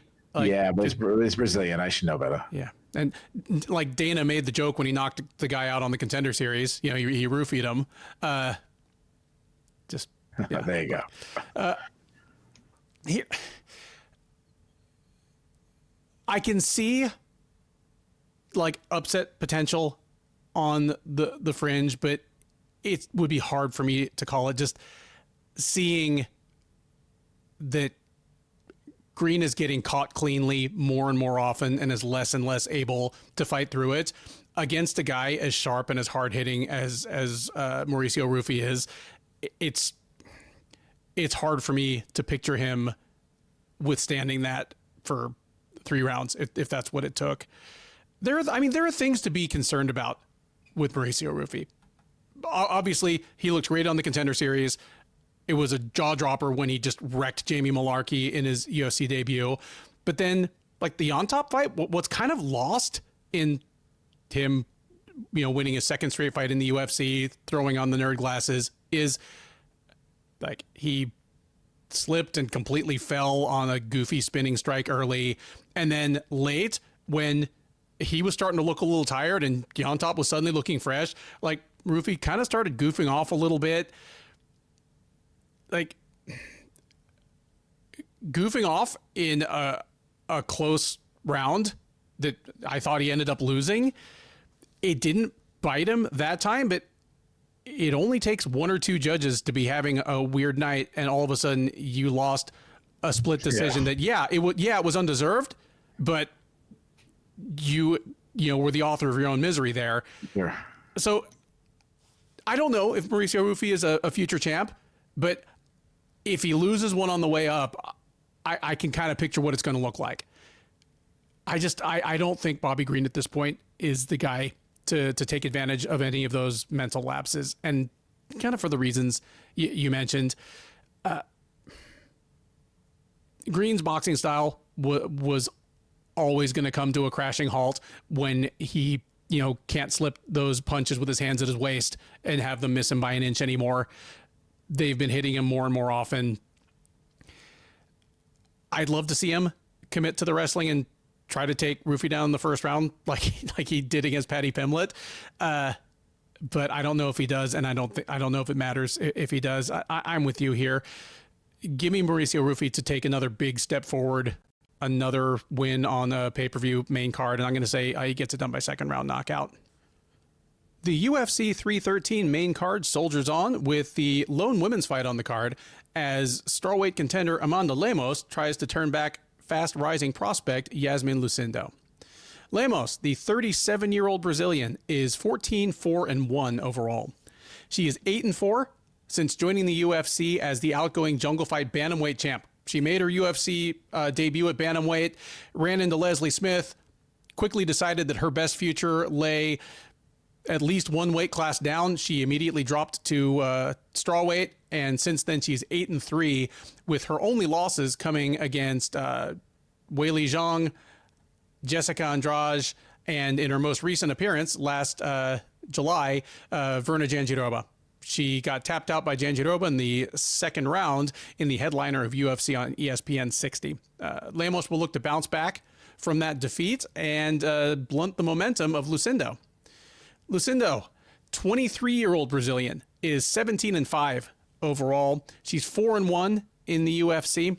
She made her UFC debut 2.5 years ago, dropped a unanimous decision to Yasmin Jauregui. Since then, she is perfect with wins over Brogan Walker-Sanchez, Poliana Viana, Karolina Kowalkiewicz, and in her most recent appearance last August at UFC 307, Marina Rodriguez, over whom she claimed a split decision. So she'll look to make it 5 in a row, certify herself a title contender in that division sooner rather than later. I'll throw these odds at you. Your favorite is -145. Your underdog is +125. Who are they? Oh, that's close.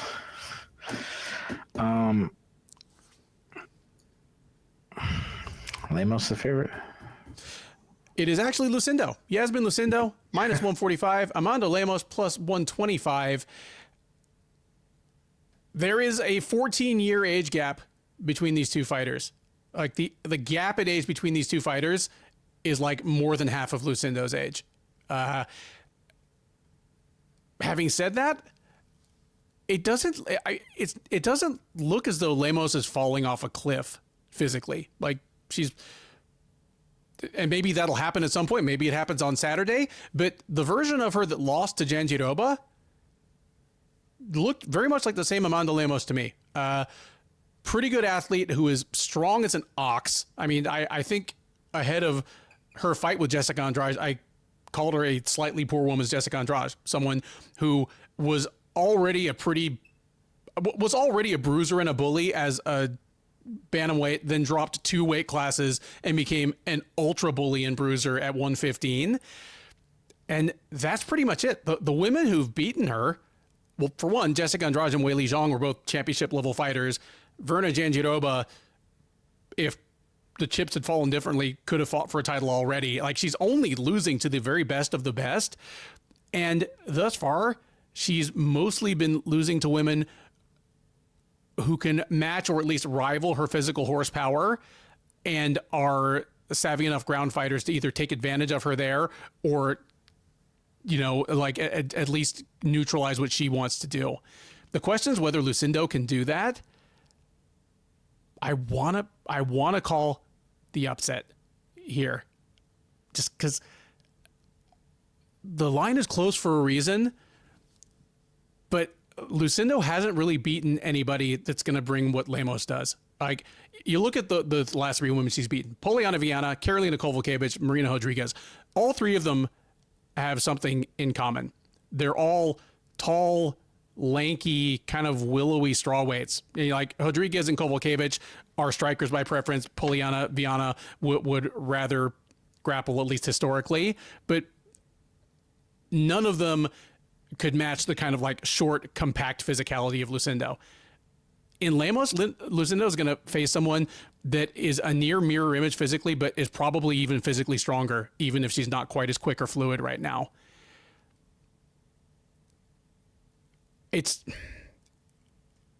It's tough for me to picture a reliable route to victory for Lucindo here. Like, I'm not saying she can't win, but if she wins, I think it's going to be a nip and tuck thing where she wins 2 rounds out of 3, but like all 3 judges don't agree on any of the 3 rounds. Like, she wins 2 rounds out of 3, but like the judges can't agree on which 2 rounds she won. But I'm going the other way here. Give me Lemos to kind of push Lucindo around a little bit. I think Lemos could tag Lucindo up with some of her kind of haymaker-like work on the feet.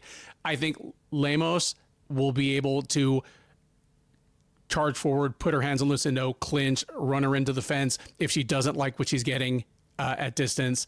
I think if the fight goes to the ground, it'll be because Lemos wants it there, and it'll go there in the time, the place, and the position of Lemos' choosing. So it might not be the most exciting fight on the card. It might be the least exciting fight on the card. But give me Lemos to win a decision here. And it's just kind of a hard-nosed, grimy decision that leaves the UFC not very thrilled because it means Lemos is still hovering right around the title picture where the 23-year-old has to take a step back. But yeah, give me Lemos to show some old woman strength here and probably set or come close to the record for the biggest age gap for a winning fighter in UFC history. She'll be in the top 5 for that. Yeah, this is an intriguing matchup. I'll say that. I think it'll be more exciting than you're saying. I'm glad the line is very close. Either way, because I think we definitely see these. I don't know if we see the fight. I think we see them in the same range of where they are. Like, I'm with you. Like, despite being 37, I still think Lemos is a pretty good athlete. So that's what I mean. Like, she hasn't shown huge signs of decline, and she lost to studs. Mm-hmm. She moves well. She's explosive. She has quick hands. She's a good boxer. She has a nice jab. It's an up jab because she kind of throws from her hips a little bit. She uses feints well to set up her counters. She likes to get in the pocket, and she throws some hard, tight hooks. She shows she has good power for a 115-pound fighter. I mean, she knocked out Marina Rodriguez, and I'm just mentioning that because at 115 you don't see a lot of knockouts. She has a big kicking game, strong calf kicks. I like how you broke down that she can close the distance. She can battle in the clinch. She can inside, nice elbows inside. She has that judo background, so she looks for sweeps and throws. She hit Marina Rodriguez with this incredible leg sweep. I think you're higher on her outside entries than I am. Like, I don't think she's that good shooting from distance. But if she gets the fight to the ground, I like her ground game. I mean, she's got strong top control. She has hard ground and pound. She's a weaker defensive wrestler, so I think it'd be smarter for Lucindo to try to initiate the wrestling against her instead of letting Lemos bring the wrestling on her, because I mean, Weili Zhang dominated her with the wrestling, but I mean, Weili Zhang dominates everybody with the wrestling. But she couldn't get up at all against her. She couldn't get up against Fernanda Genova, very similar to Weili Zhang in that case. She has a submission threat herself, though. She hit Michelle Waterson with this beautiful guillotine.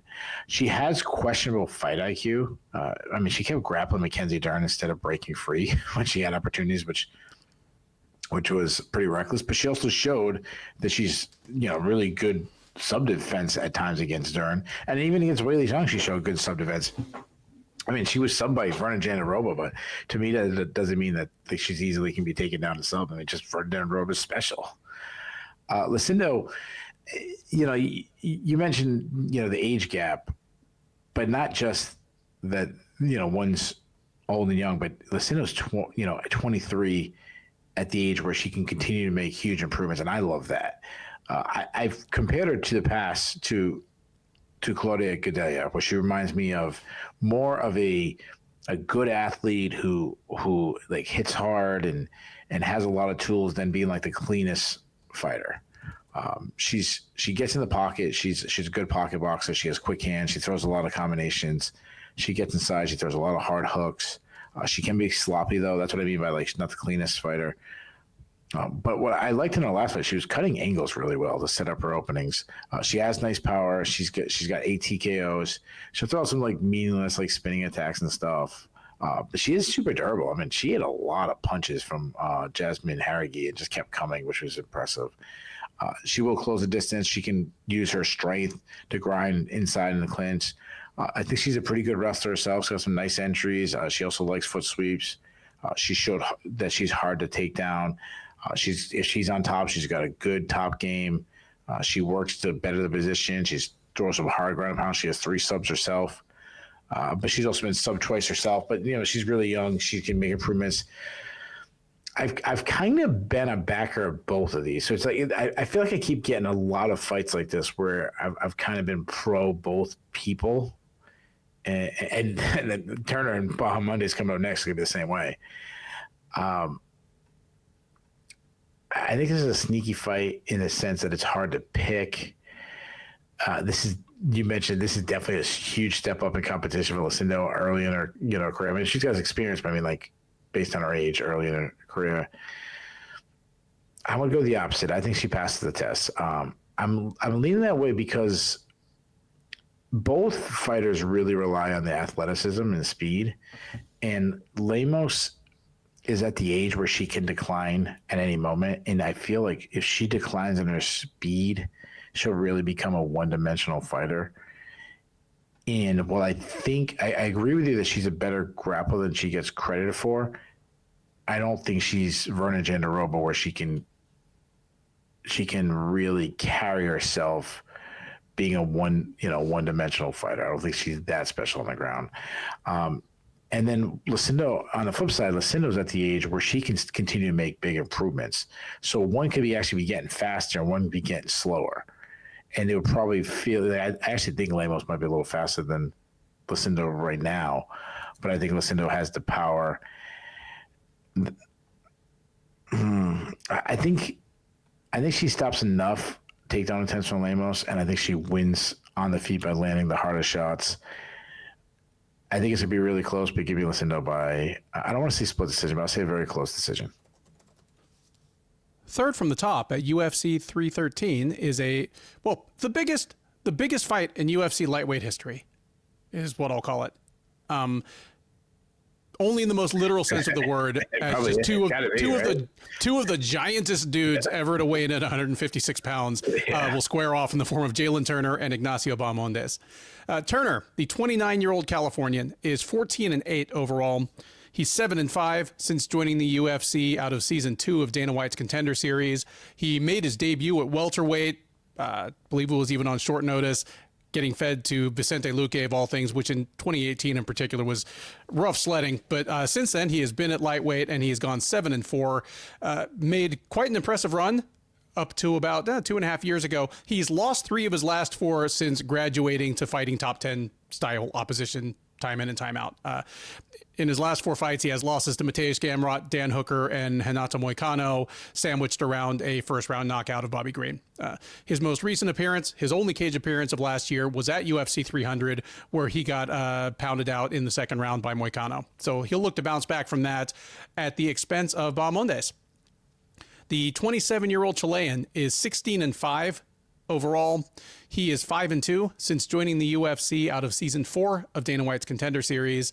He is on a 2-fight win streak, comprising both of his cage appearances of last year.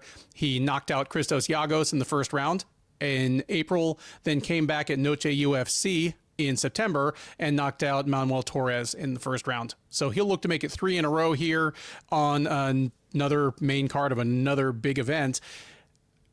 This one is the only real pick'em on the entire card. Both men are out there around minus 110, minus 115 or so. Neither is available in the plus money, so it's a true pick'em. Keith, pick'em. Who gets it done here? I'm good. I don't know. Yeah, I'll go first in the hardest fight to pick. I mean, yeah, this is a really good matchup. This is, it's funny. I said it was a B plus card, and the more we dig into it, the more excited I'm getting for these fights. These are the ones when I wish I wasn't picking fights and more just could sit back and just enjoy watching two guys compete that are really good and not be like, oh, I hope I get my pick right, or I hope, it's something, fun. It's not that these guys are the comparisons, but like with the Michael Jordan and LeBron James debates, and just be like, sometimes you just want to be like, dude, just who cares who's better? Just enjoy both these guys, how great they were. Michael was the man, LeBron's the man now. Like, this is one of those fights I feel like Jalen Turner is taller than either of them. Yeah, maybe that's why I thought of it. They look like basketball players. That's what they should agree on. Like, let's have a basketball game afterwards too. No, I think Jalen Turner takes Bahamondes basketball, maybe like a volleyball game or something. I mean, obviously, you know what these guys should actually do? They cut weight to have the advantage of being so much bigger than their opponent, and that's not going to be the case. So they just call each other up and like, hey, how about we just weigh it at 170? Like, neither one of us have an advantage by being bigger, or how about we don't even weigh in and we just walk into the cage or whatever weight we are. Yeah. I mean, obviously they're huge for the weight class.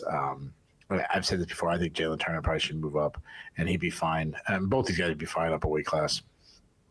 Turner's super long and lengthy. He's well-rounded. He's a very good striker, especially from distance. Quick hands, explosive, accurate. Kind of just touches. Doesn't really waste a lot of energy. And then when he has it open, he springs. Big power. He's got a great kicking game. Throws a lot of kicks. Beautiful kicks up the middle. I love his teep kicks and his push kicks, and he's got crushing body kicks. He can, we think of him as this long, lengthy wrestler, but he can wrestle. If he gets to the fight to the ground, he is dangerous on the ground. He's a weaker defensive wrestler, and he's inconsistent with his get-up game. Bobby Green couldn't hold him down, but obviously Moicano had a lot of success holding him down. He scrambles, and he's good at tossing up submissions off his back because he has those long arms and legs. And due to his length, he can get submission. I mean, we've seen him get submissions of Brock Weaver and Joris Medic. He subbed Brad Riddell with a super slick guillotine. I mean, he puts his arms in there and he locks in the guillotine. It's so much tighter because of, he can wrap his hand around the back of your neck. He could choke you with a guillotine and give you a wedgie somehow at the same time. That's all I'm talking about. He's got 4 subs on his record. He did gas a little against Dan Hooker, which cost him the fight, and he obviously slowed down against Moicano. So that's concerning. That's again why I think he could go up and be fine. Bahamut is very good athlete. Same thing, huge, long and lengthy. He could fight out of both stances. He's a wicked good striker. Technical. He likes to grab his opponent's hand to find a range, which I love. Which probably won't be the case against Jalen Turner. It'd be something. A lot of guys, they're both going to have trouble establishing a range because they haven't fought guys like each other. He has high volume, constantly marching down his opponent. He wants to be the one marching forward, hates being pressured back. He's a sharpshooter. He's super accurate. I mean, his step back right hand is deadly. I mean, he dropped Manuel Torres twice with it before finishing him the second time. He doesn't mind. He can get dragged in the brawl. So when it's beneficial for him to kind of keep his range, he'll sometimes stay in the pocket and throw down, which is a little dangerous. He can also overthrow his shots sometimes and kind of wing his punches. I love the variety in his combos, though. He'll go high, he'll go down, he'll throw body punches in his combinations. He crutches the body. He has really good power. I love his stepping knees. He got a nice kicks from distance, teep kicks up the middle. He loves inside kicks. I mean, he had a great high kick. He crushed Christos Giagos with a high kick. Dude, his last fight, he tried a fade back high kick, which nobody does. I don't know if I've ever even seen that before. He doesn't wrestle. Yeah, he won't look for offensive takedowns, but he does have good tall man defense. Like, he's hard to take down because of his long legs.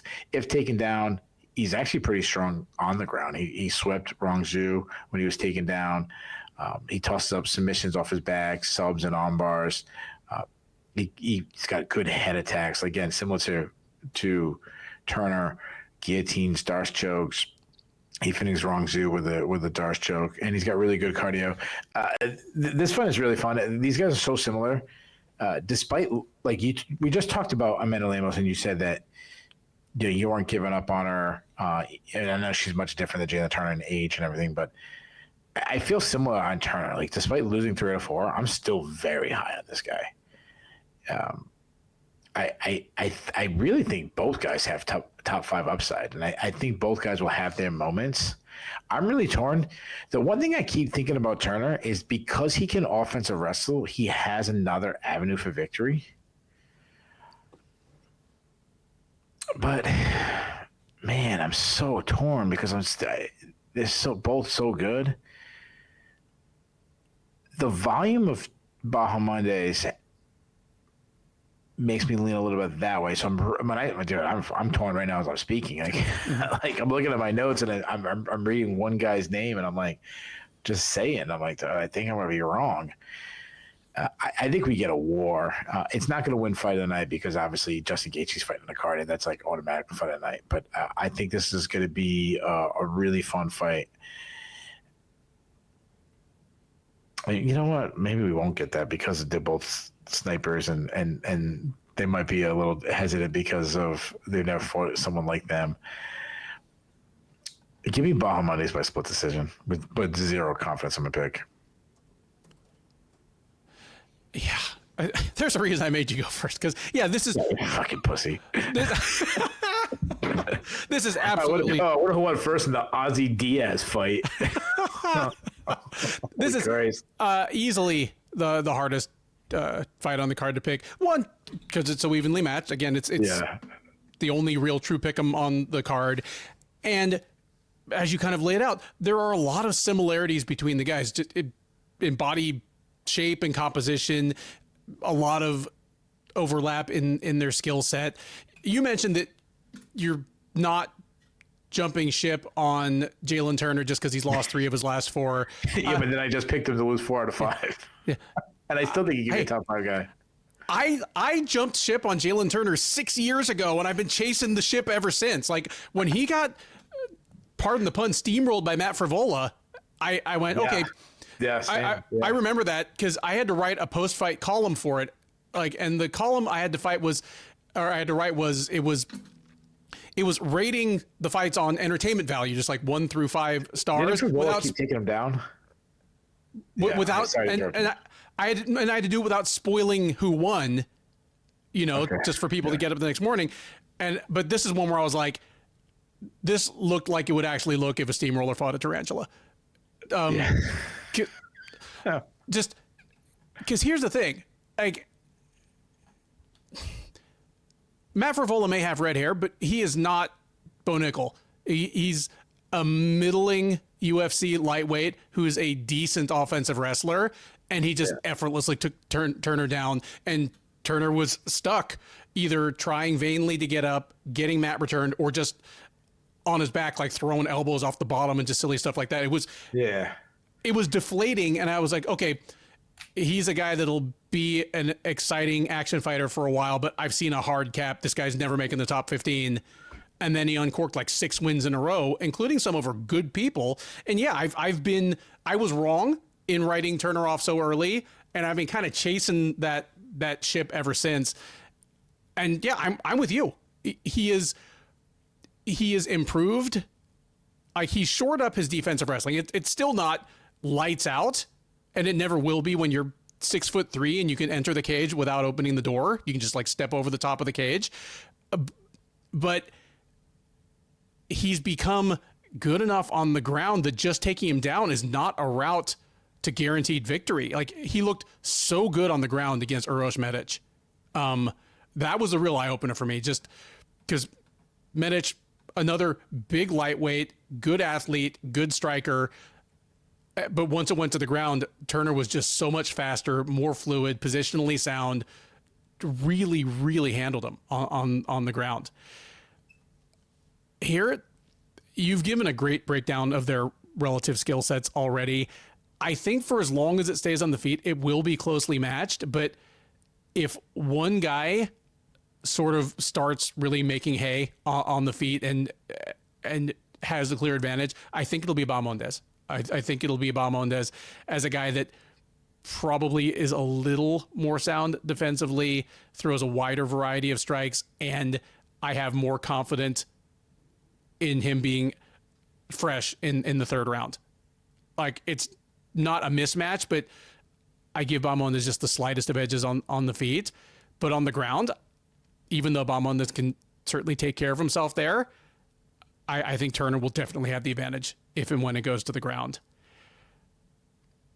I'm leaning Bahamondes by decision here, but as is fitting for a fight this closely matched, not a whole lot of confidence in it. Give me Bahamondes by decision in a real fun fight, a fight that would have been in the running for fight of the night on any card that it didn't have to go right before Justin Gaethje. But yeah, I'm looking forward to this as much as any fight on the card, and I'm giving it to Bahamondes just slightly. If you asked me again tomorrow, I might flip my pick. That brings us to the co-main event of UFC 313, a lightweight matchup between Justin Gaethje and Rafael Fiziev, a rematch, in fact. Gaethje, the 36-year-old Arizonan by way of Colorado, is 25-5 overall. He is 8-5 since joining the UFC as an undefeated champion out of World Series of Fighting. He did lose his last time out. That was at UFC 300 last April, where a fight of the year type fight with at least one round of the year type round ended in an all-timer of a finish. As you may recall, Max Holloway pointed at the ground in the center of the octagon with about 15 seconds left. Justin Gaethje, being Justin Gaethje, willingly obliged and went out on his shield as Holloway got the buzzer-beating knockout with literally 1 second left on the clock. You can argue that fight had no losers except for the people that didn't get to see it, but Gaethje is trying to get back in the win column here. He had been scheduled to take on Dan Hooker in a fight that was apparently too good for us mere mortals to deserve, as Hooker was forced to withdraw. On relatively short notice, like less than 2 weeks from fight night, steps Fiziev. The 31-year-old from Kazakhstan, by way of Thailand, by way of South Florida, is 12-3 overall. He is 6-3 in the UFC. He's on a 2-fight losing streak, which of course is concerning, but just as concerning as that is the fact that the most recent of those 2 losses was a full 18 months ago.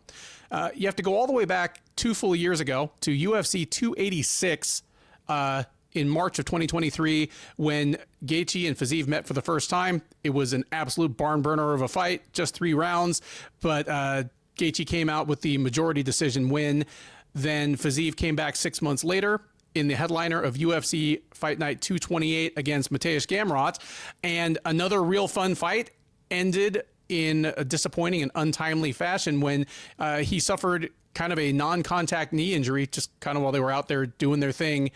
That ended the fight via TKO, and Fiziev has been on the sideline ever since. We were hearing rumblings that he was ready to return to action. We were waiting to hear whom he would be booked against. He was a top 10 or at least top 15 fighter when he left off, but here we get him in a rematch that I don't think anybody was expecting, but I think we're all happy to have, and is one hell of a consolation prize for the loss of the Hooker versus Gaethje fight. Keith, your favorite in this one is minus 160. Your underdog plus 125. Who are they? Gaethje's the favorite. You would think so, but your favorite is Rafael Fiziev coming in off a severe knee injury and 18 months on the shelf. Fiziev is minus 160, Gaethje plus 125. Wow. I have no idea when Justin Gaethje is going to hang up the gloves. He's not really said much about it, even though people have been asking it people have basically been asking it since his first loss in the UFC like 7 years ago. Yeah. Like, how much brain damage you want, dude?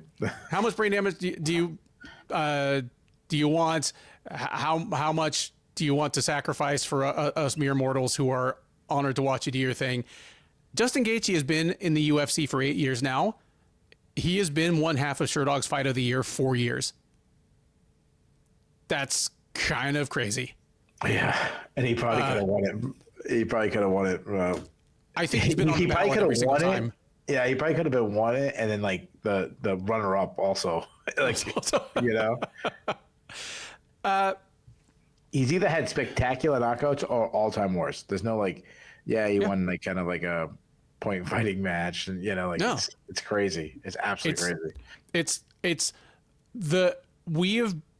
We have been so lucky for the past 5 years to have Justin Gaethje, Dustin Poirier, Michael Chandler, and Charles Oliveira in the same division, in the same at the same time period fighting each other. Because name me the boring Justin Gaethje fight. Name me the boring Dustin Poirier fight. What's I'll wait.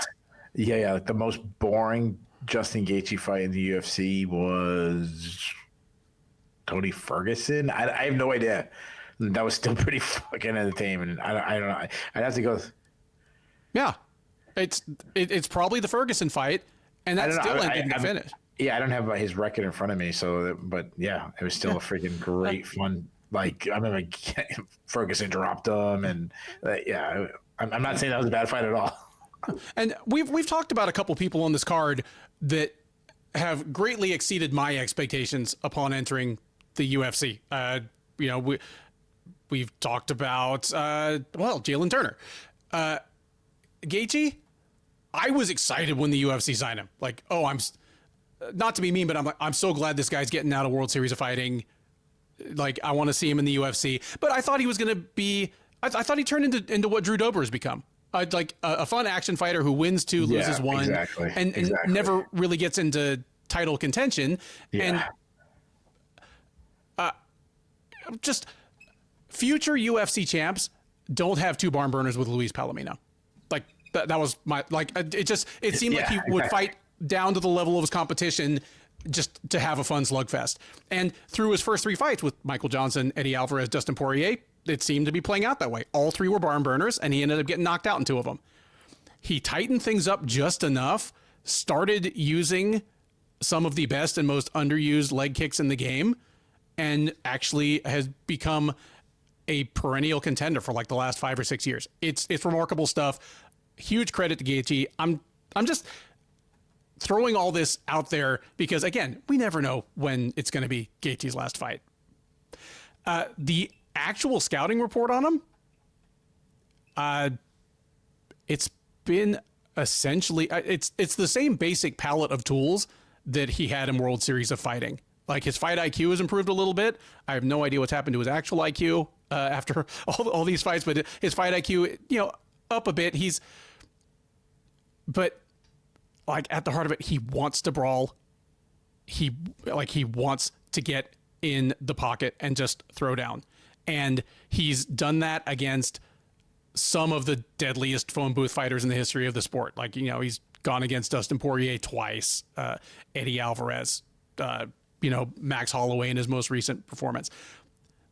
The people that have beaten Gaethje, have been the ones that either can survive that kind of firefight and come out on the right end of it. Again, your Max Holloways, your Dustin Poiriers, or the ones that have been able to take advantage of Gaethje's ground game. For a guy with a vaunted wrestling background, I mean, he is a former standout collegiate wrestler, some of the most underused offensive wrestling in in my memory. And his defensive wrestling is good, not great.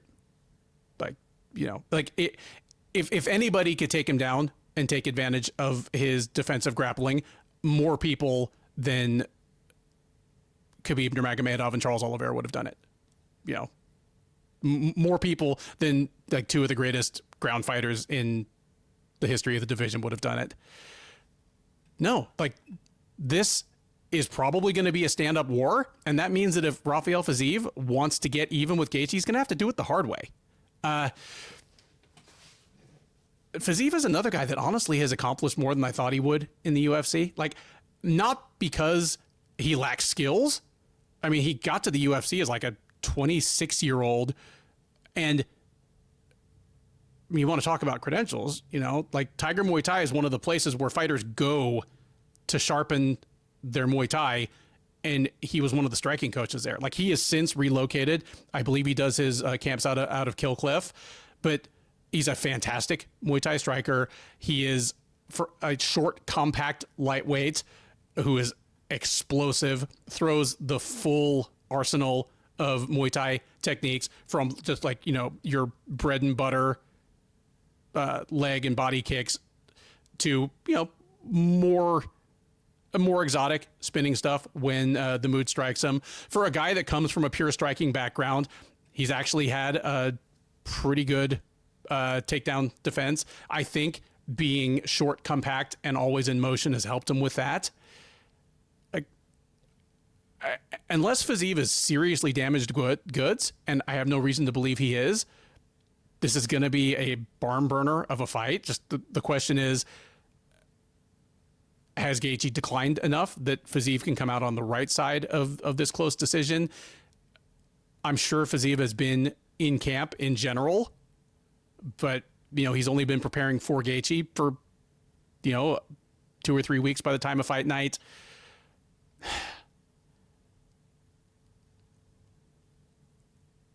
Like, all the variables for me seem to point to another sensational fight of the night, winner, fight of the year candidate, and one where Gaethje comes out ahead on very close scorecards. Like, just if Fiziev starts teeing off on Gaethje, I have no confidence that Gaethje is suddenly going to go for like a well-timed takedown. He's just going to bite down on his mouth guard and swing harder back, and trust his chin and his instincts and his reflexes to get him on the right side of that. I have no reason to believe Fiziev is ever going to try to take it to the ground. So, yeah, unless Gaethje's chin really, really is compromised, you know, because he did just get face planted by Max Holloway, a guy not known for one-shot power. Like, if Holloway could do that in the 5th round, Fiziev might be able to do it in the 1st, but I'm not picking that.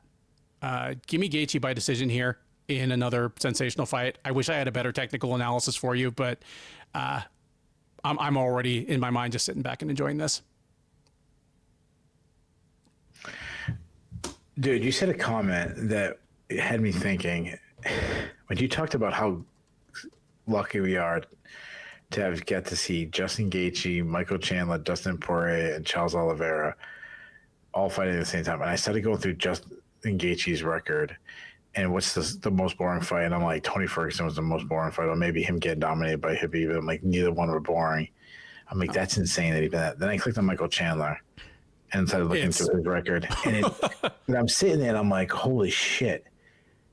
Gaethje gets all this credit and Chandler's just as exciting, though he doesn't get as much. You know, and it hasn't been as long, but still, like, it was like, holy shit, everyone is either incredible stoppage or like all-time war.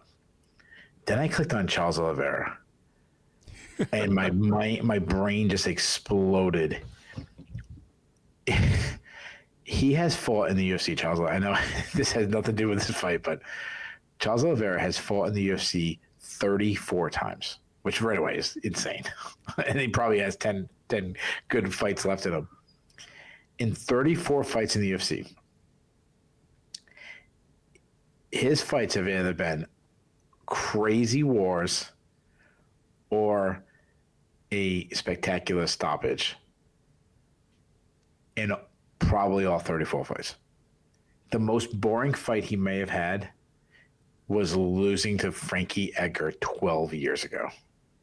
By Frankie Edgar getting takedowns, and it was still not that boring fight. Like, I wouldn't think of it as an all-timer, but still like pretty decent fight. And I'm like, holy Christ, dude! And I couldn't even. After that, I couldn't click on Dustin Poirier because I didn't want to find one boring fight. It was absolutely spectacular, and it's going to be the same way. It's going to be the same way on Saturday. Justin Gaethje and Rafael Fiziev is going to put on a fucking banger. We just know it's going to happen. It's going to be like the first fight. It's going to be bonkers. I mean, Justin Gaethje we think about how wild he is, but he still is a really good fighter. And the funny thing is, he stopped being wild and became way more technical, but the action hasn't stopped.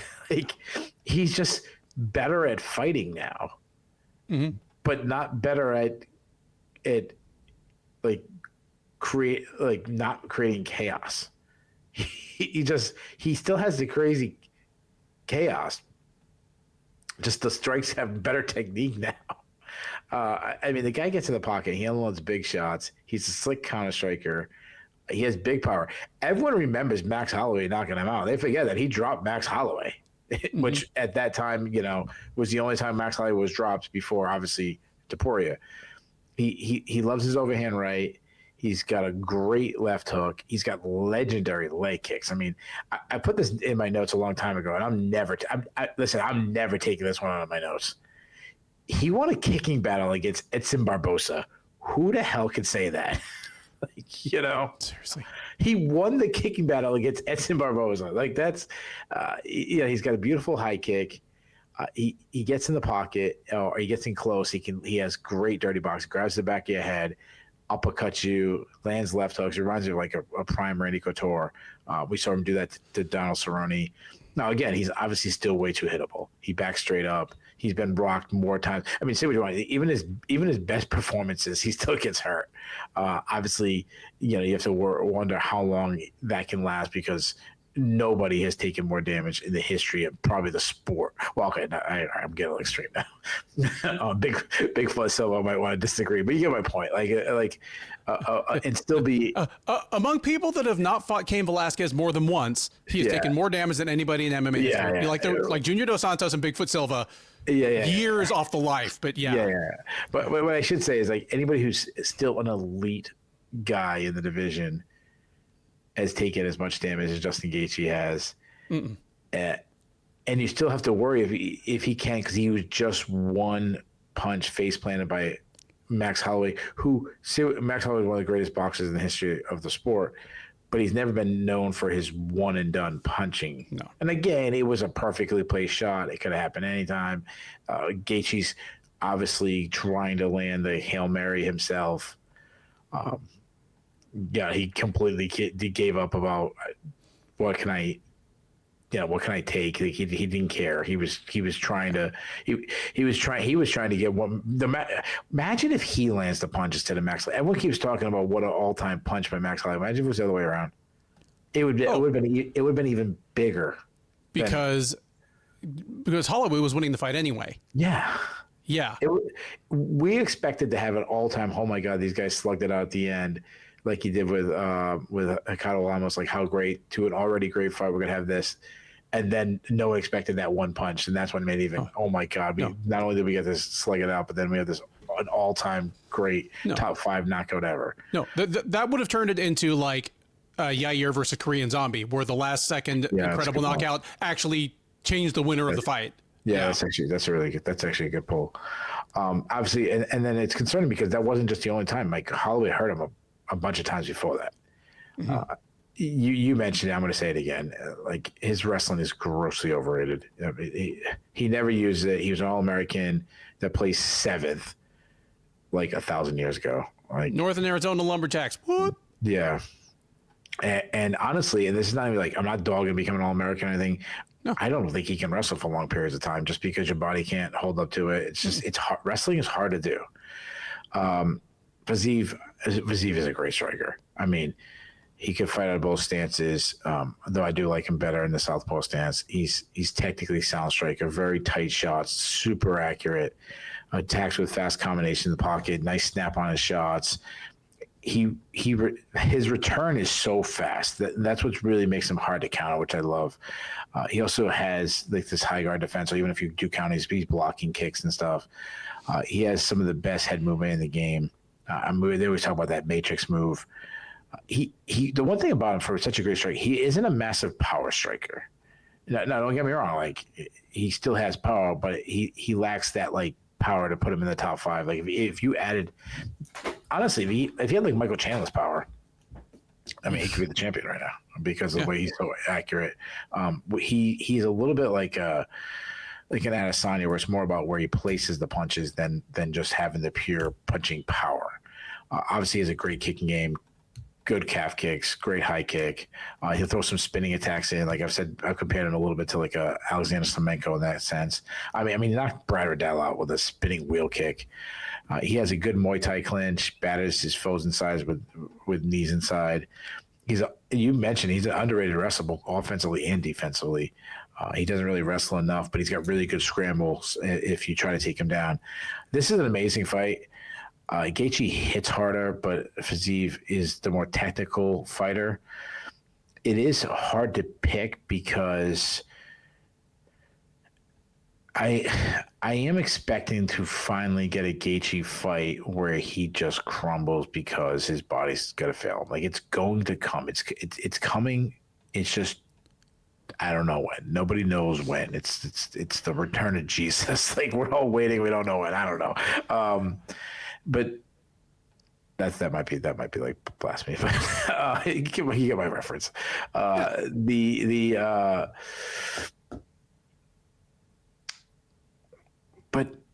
we think about Gaethje and how long can he take this, but you're also talking about Vazeev, who's been out for a year and a half, and he had a leg injury, and now you got to put him against maybe the best kicker in MMA. So are we really sure about his durability? You know? Oh man, you add in that Vazeev's taking the fight on short notice. And it's not just taking and look, this is only a 3-round fight, right? Yes. Yeah. So luckily for him, it's only a 3-round fight instead of 5. But it's not like his cardio's got to be perfect because you got to be in for a war. It's not like, oh, I'm taking a fight on short notice, but I'm fighting this guy, and it's not going to be the highest paced fight, and I can have moments of rest. You're not going to get that against Gaethje. It's going to be bonkers for 15 minutes straight. I've been a Vazeev backer, but the short notice, the questionable injuries. Gaethje won the first fight. Gaethje hit, like, that's why I was surprised why Gaethje was the underdog. I mean, I understand that he just lost to Holly, but Vazeev lost his next fight. So I expect Gaethje to kick him a lot. I think both guys will have their moments, but I think Gaethje's going to hurt Vazeev too much. I think he's got the more power. Give me Gaethje by decision in another all-time war. Lock it up as fight of the night. Like, that's just, let him spend the $50,000 now already. We got a consensus upset pick. I'm taking Gaethje too. Gaethje by decision. With that, we come to the main event of UFC 313, a light heavyweight title bout between Alex Pereira and challenger Magomed Ankalaev. Pereira, the 37-year-old Brazilian by way of Connecticut, is 12-2 overall. He is 9-1 in the UFC. He's 5-0 at light heavyweight. He moved up after losing the middleweight title to Israel Adesanya in their rematch almost 2 years ago. Since then, he has light heavyweight wins over Jan Blachowicz, Yuri Prochazka, Jamal Hill, Prochazka again, and Khalil Roundtree. The most recent of those, the Roundtree fight, was last October in the headliner of UFC 307, where he overcame some surprisingly stiff resistance from Roundtree on his way to knocking him out in the 4th round. He will look to defend his title yet once again against a fighter who it feels like has been in line for a title shot for longer than Pereira's been in the UFC, in the form of Ankalaev. Ankalaev, 32-year-old Dagestani, is 19-1-1 with 1 no contest overall. He is 11-1-1 with 1 no contest in the UFC. After dropping his UFC debut to Paul Craig by triangle choke in the literal last second of the fight, he has strung together a 14-fight unbeaten streak, including 2 wins last year. He knocked out Johnny Walker in their rematch last January, then came back at UFC 308 last October and took a unanimous decision over Alexander Rakic. As I mentioned earlier, it is felt as though he was in line for a title shot for several years now. In fact, his split draw with Jan Blachowicz, was a title fight. But, I'll get to it when we get to it. At any rate, here he is, shot at the undisputed title. This one is another pick'em. If you get down to the granular numbers, Pereira is slightly favored.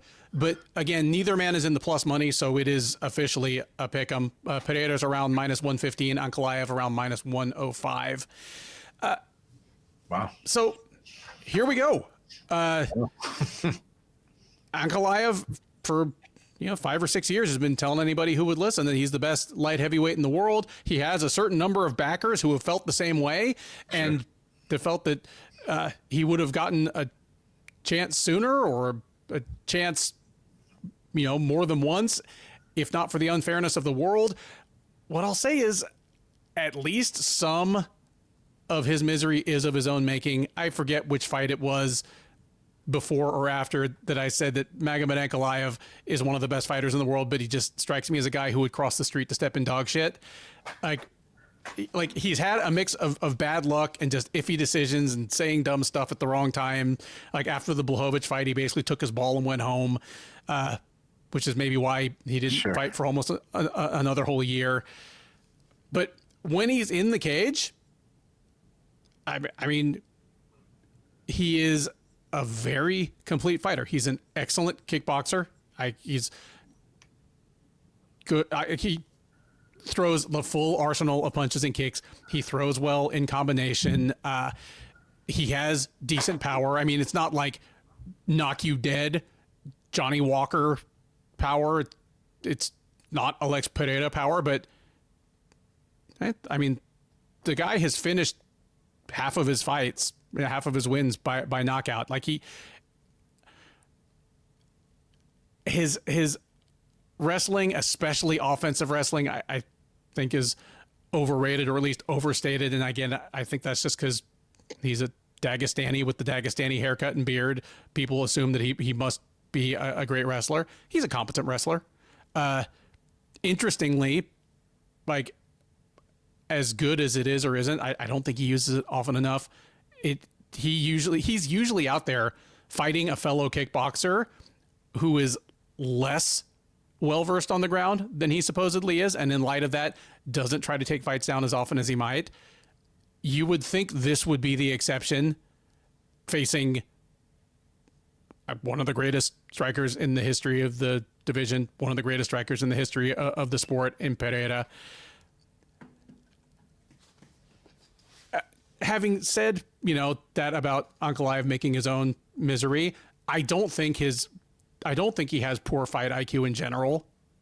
Like, I think he's with a good team that comes up with good game plans. So I assume that taking Pereira down, or at least trying to take him down and giving him the threat of the takedown to think about, it has to be in their game plan. So the big question for me going into this fight is Alex Pereira's takedown defense better than it was when he entered the UFC? Is it better at light heavyweight than it was at middleweight? Is he the same guy that got taken down by Izzy and basically controlled for the entire third round of their first fight? Yeah. Like I don't know.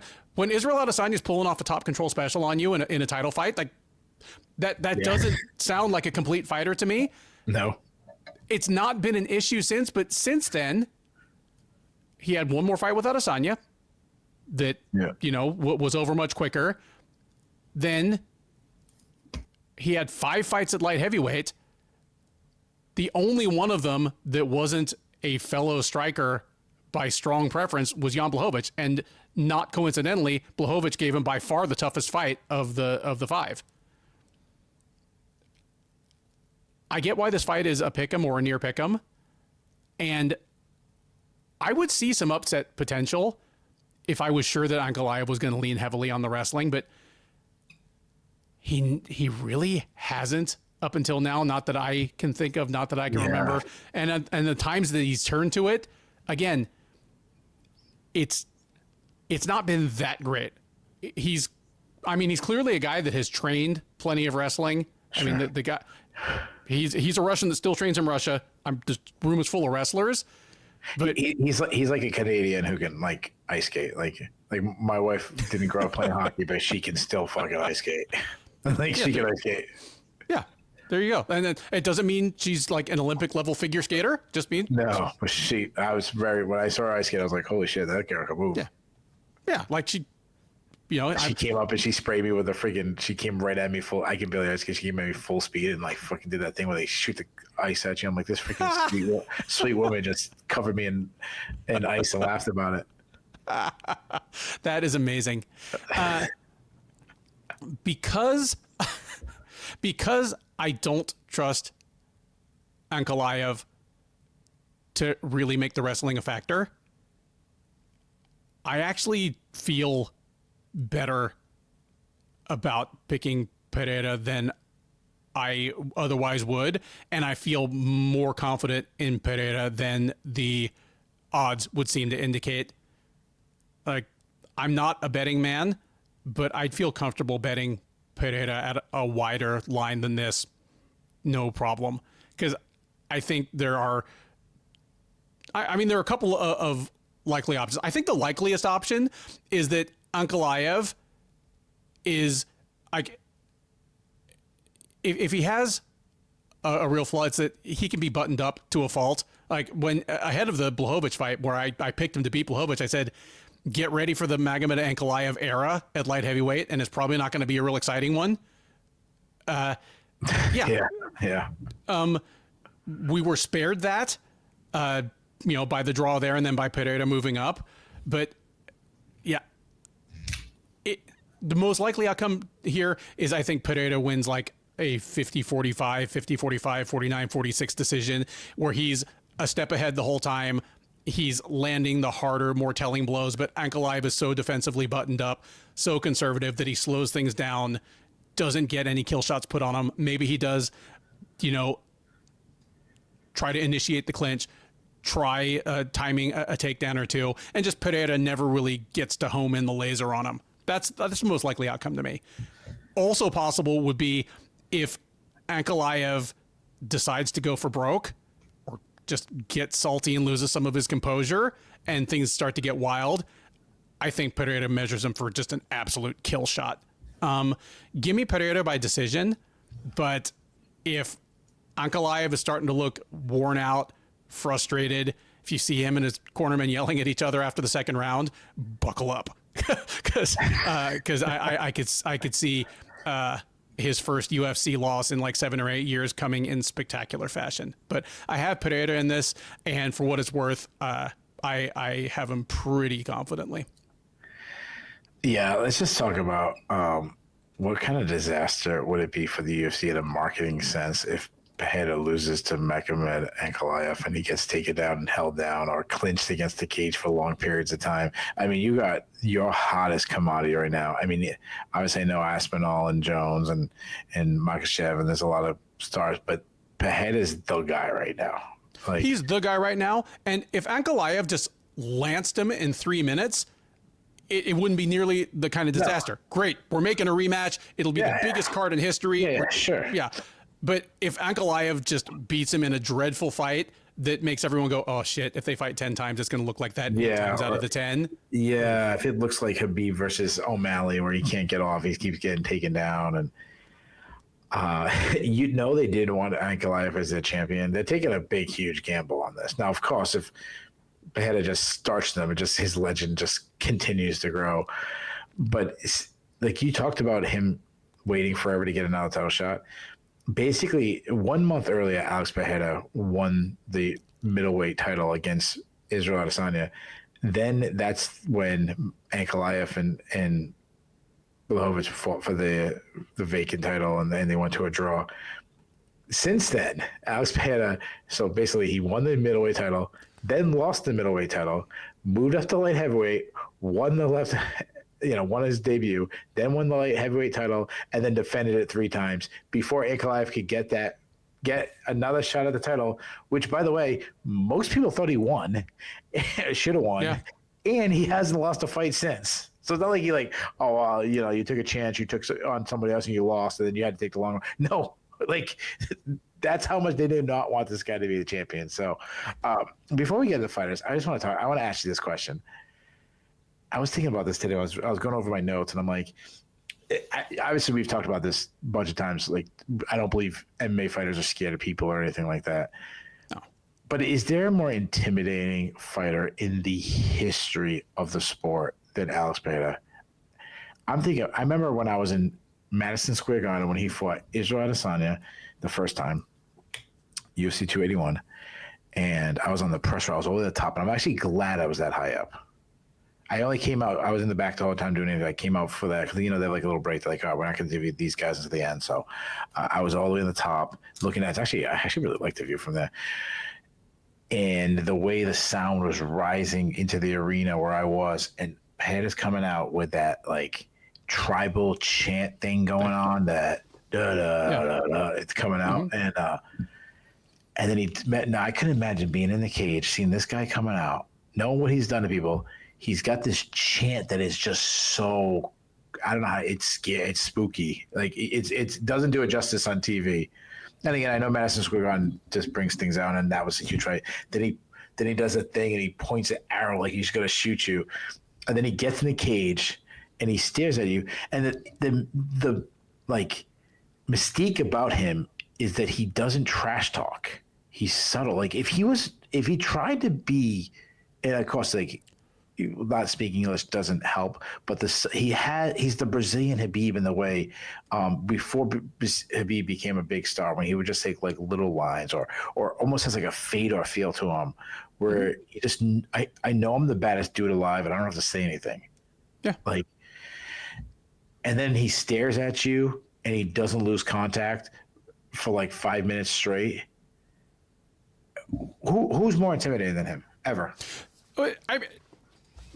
He's definitely up there. It would just depend on what scares you, because there have been people in MMA that are legitimately unhinged. Sure. And you're worried they're going to bite you or some shit, but just he's as scary as they come. And he's got that thing that certain Brazilian fighters have. Now, Brazilians, like it's an interesting fighting culture. There are plenty of, there are plenty of fake mean people from every country. And there are plenty of kind of over the top, kind of fakey nice Brazilian fighters. Sure. He's got that same thing that Amanda Nunes does, where as soon as they stop smiling, you realize how terrifying they are. They don't even have to say anything crazy. Like Amanda Nunes would just be smiling, and then somebody would say, how do you feel about, Clarissa Shields, this and this? She's like, I just take her down and then pound her out. This isn't a boxing match. And stop smiling. You're like, oh God, you're terrifying. So there's people who try to be intimidating, and they are, don't get me wrong. Yeah. But sometimes there's go over the top with it. Ian Cutelaba is over the top with it. Like he goes too far. Yeah. Like Pereira has the perfect, he doesn't go too far. Yeah. He does everything perfect. His personality is perfect. All right, so let's get into the fighters. Obviously he's a huge dude, and he might be the greatest striker in the history of MMA. Fuck it, I'll say it, dude. Get rid of Mike. He is the greatest striker in the history of MMA. He understands range so well, and somehow finds his range almost immediately. He gets right to it. He's got quick hands. He's the definition of no tells. Everything is short, tight. He butchered Khalil Roundtree with a jab. He just relaxes. He picks his shots so well. He's an absolute sniper. He has ungodly power. He crushes everyone when he lands a shot. I've said it before. He has that like Francis Ngannou just has to like raise you type power. He has this power because he always keeps his base underneath him. Keeps his technique through his shots. Never really overextends and loses technique because of it. I like that he keeps adding this jab to this belly. These kind of thing, a new thing he's been doing. He has legendary leg kicks, which is so crazy when you think about his leg kicks. He throws them so effortlessly. I mean, like everyone remembers the knockout of Israel Adesanya, but Adesanya talked about it was the leg kicks that was hurting him, and not the punches from Castaneda. Obviously, he crushed Yuri Prochazka with body kicks in the second fight. He hit him with Mirko Krokop switch kick, high kick, and later on in that fight. He isn't the hardest to hit though, because he doesn't really move. He stands right in front of you. Just moves little slight movements, so you can catch him. But I've seen it before. I said this before. Like he gets hit and he just like kind of flicks him off. It's almost like he's like more like annoyed by getting punched than hurt. And he keeps his shit high in the air and doesn't care if you hit him. And he pulls his head straight back when he does. What I was so impressed against Yuri Prochazka fight is when he was cutting angles when retreating, which was setting himself up to counter so easily as Yuri was coming straight at him. He was coming back, but like sidestepping. So just moving himself off the line. So Yuri's throwing straight and he's coming around and hitting him. Everyone remember the switch kick was insane, but the way he dropped Yuri at the end of the first round in the second fight was one of the most impressive things I've seen in MMA. Striking. You do have to worry about his durability though, because he's had this obviously this huge run, and he was knocked out by Adesanya, so there is concern. I think he's better at clinch striker than people think in clinch battle. Like he'll just get inside, use his size, drape his body on people, make them carry his weight. He's got good knees inside. Now he doesn't really wrestle, but I mean we've been hearing him been training wrestling. Takedowns and offensive takedowns nonstop since he's got an MMA. I highly doubt he comes out and looks to take Ankalaev down, but just something to throw in your notes. His takedown defense, I think, has improved. I mean, he hasn't been taken down since Jan Blachowicz. But I think it's safe. Like you were asking a question, like how much has improved? I don't know, but I think it's obviously safe to say it's not a strength of his. His takedown defense isn't a strength. I think that's probably still safe to say. And when he's been taken down, we've said this before, he has like Derek Lewis strategy where he waits, and then suddenly he explodes up. Cardio is also an issue. I mean, he slowed down against Jan Blachowicz, but then he also got a fifth round knockout against Israel Adesanya in the first fight, and that was with him cutting down to 185. I think his cardio is probably much better at 205. And then even the way he fought against Khalil Roundtree, I mean, that was a knockout later in the fight, and he was actually building as the fight went on. Move over to Ankalaev. Obviously, the guy is super big for the weight class. He's well-rounded. He's a southpaw.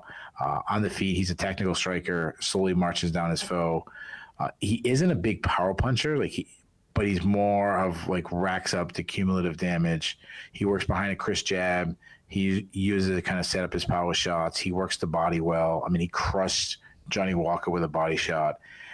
He has some defensive holes. He's very hittable. He keeps his chin high in the air. He does have a good kicking game, though. Large arsenal kicks, good teep kicks, great high kick. I always go back to obviously that Iwan Kuchalaba fight where he was high kicking him over and over again in the head. He doesn't check leg kicks, though. You go back to the Blachowicz fight. Blachowicz butchered his legs in a fight where obviously I do think he should have won the title that night, but Blachowicz hurt him a lot with leg kicks. Even Johnny Walker had success in his fight early on with the leg kicks. He will close the distance, uses his clinch, he pressing his opponent against the cage, wearing him down there, using his size. And I think that's actually something, even obviously ultimately you want to get headed down, but I think wearing him out and trying to suck some of his power out of his punches by having him, have to pummel, having to clinch, having to just, fight off snatch singles, stuff like that. I think that'd be a pretty good strategy for Ankalaev. And he has no issue. Like he will be in that clinch grinding, and he don't care if the entire arena is booing him. He don't care. He's really good at like head position and pressing his opponent and frustrating them. Putting the head on his chin and pushing the head back and just doing like the little smart things he does. He will drop down the legs from there and pull his opponent out. I'm with you.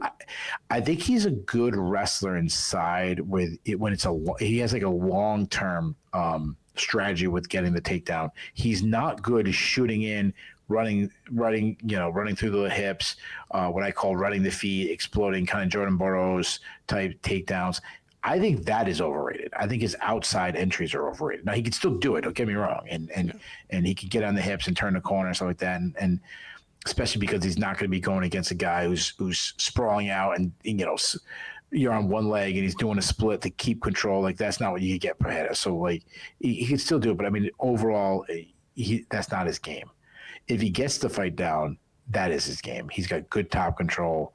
Again, he has no issue with just like pinning his opponent and holding him down for long periods of time. If he's taken down himself, which obviously I doubt Pereira does that to him, he can be hard to hold down, and he's not much of a submission threat. So that's not something that Pereira really has to worry about. Pereira more has to worry about getting beat up there. Obviously, the lines are agreed with. Like, there's a huge avenue of victory for Ankalaev. This is a tough stylistic matchup for Pereira. I think it's. I mean, obviously, the way Adesanya was the champion at the time is.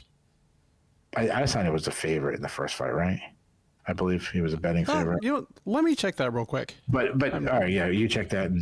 Yeah. So there's people who Vegas said was tougher stylistic matchups, and obviously Adesanya won the second round. So, but when you think about what he's had to face, this is the best wrestler he has had to face. This is the guy we've been hearing for a long time is the guy that will beat Pereira. And there was a time where I would have been huge on Ankalaev. I would have been saying, man, Ankalaev should be a 3-1 favorite. The thing is, if Ankalaev doesn't beat Pereira on Saturday, Pereira might as well just move up to heavyweight. You stole my thunder because I was going to ask after your pick, like, dude, what else? Carlos Ulberg and Jan Blachowicz are fighting at UFC London like 2 weeks after this card. Sure. If Blachowicz beats Ulberg there, especially in that case, Pereira might as well move up. If Ulberg wins and they want to do like, hey, this is Israel Adesanya's homie, he's homie, young next there's something to sell. Otherwise, it's like, give me Pereira versus a top 5 heavyweight 4 months from now. Yeah. But to me, it's not even just about like new face. It's more of just style. Like Ankalaev's the one who has the trickiest style. He's the one who could wrestle. That's the way you beat Alex. Everyone knows the way you beat Alex. You're going to have to wrestle him. You have to take him down. You have to hold him down. You have to beat him up. Well, who's the guy in the division who's most likely to do that? Well, it's Ankalaev. If the UFC re-signs Corey Anderson. Yeah, like honestly, if kindly just loses his patience with Bellator PFL. Yeah, maybe. I mean, but he just might as well move up to heavyweight and get the mega fights against Jones and Aspinall because nobody else is beating him if Ankalaev doesn't do it. Now, one thing I keep hearing is these like Rocky 3 scenario talk that's going on where it's people keep talking about Pereira. He's been so busy. They've been talking about him going here and there and traveling here and might be distracted and hasn't really, given his 100. He's not locked away in Connecticut where he's gone for 8 weeks. He's doing media stuff and he's doing this and he might be overlooking Ankalaev, which would be absolutely insane thing for him to do because of, Ankalaev hasn't lost him forever and he's super tough. And then you hear the opposite. You hear Ankalaev is locked away in Russia, hasn't talked to anybody. We haven't seen him. I mean, he's not a big talker anyways, but he's like in Russia. No one can find him, training as hard as he possibly can. Might be freaking, Rocky IV in it, chopping wood and shit and running up mountains. So that is, I actually am buying into that a little bit. I really am. That said, this is what I expect. I expect Pereira to find his distance. I expect him to kick Ankalaev's calves over and over again in the first, just kind of flicking it out, flicking out, using his movement a little bit, trying to keep the distance, trying to jab a little bit, maybe jab to the body so he can't kind of close the distance as much. Then go back to that little flicking kicks to the calves. I think he does that till Ankalaev's kind of lipping around, kind of like Blachowicz was. I think he will try to get Pereira down. I think he'll know. Like the talk, like I'm going to stay in kickboxing. I just don't believe it. I think he's going to try to press him in the cage. For some reason, I just keep thinking the same thing with Ankalaev having Pereira pressed against the cage and him dropping down on the legs, and somehow Pereira digging on the hook, getting him off the legs, spinning off against the cage, getting back to the center. The crowd going crazy because he did. He goes back to kicking the legs a little bit, and then the limping gets really bad. I think Ankalaev overreacts to a kick from Pereira, and I think Pereira maybe goes calf kick on one side, left hook on the other side, puts him out. I'm saying Shama. I'm saying he's doing it early. I'm saying Shama does it late first round knockout. All right, and the answer to the question you asked before. You ready for this? Alex Pereira was the underdog both times against Both times. I honestly didn't hate the second time because of how that fight went the first time. Mm-hmm. Yeah, I mean, Adesanya had exits from the freeway where he goes on to win that fight. Like, sure. Yeah, it makes sense. But yeah, at any rate, that is it. The Sherdog Radio Network preview for UFC 313, Pereira versus Ankalaev. I've been Ben. He has been Keith.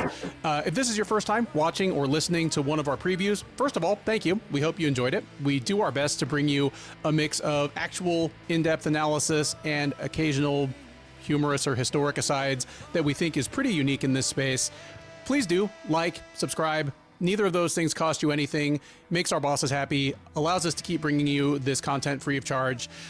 Drop us a comment. Keith and I both man the comment section. We'd love to hear your take on these fights.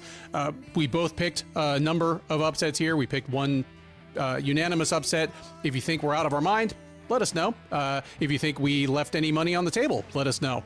If you're right and we're wrong, we will definitely give you your flowers. You just have to come to the recap to collect them. We're live on the Sherdog YouTube page right after the main event. Keith takes the captain's chair. We'll talk about all 12 of these fights in reverse order, from the headliner all the way down to the undeservedly buried first prelim, talking about what was good, what was bad, what was surprising, what was controversial. There's always something. Talking about what's next for some of the notable winners as well as losers, and talking with you. The live chat is open that whole time, so we're taking your questions, your comments, and your hot takes in real time. We have a growing community of friends that hang out with us after the fights, and we would love for you to be part of it. Between now and then, thank you once again for listening. Enjoy the rest of your week, and by all means, enjoy these fights.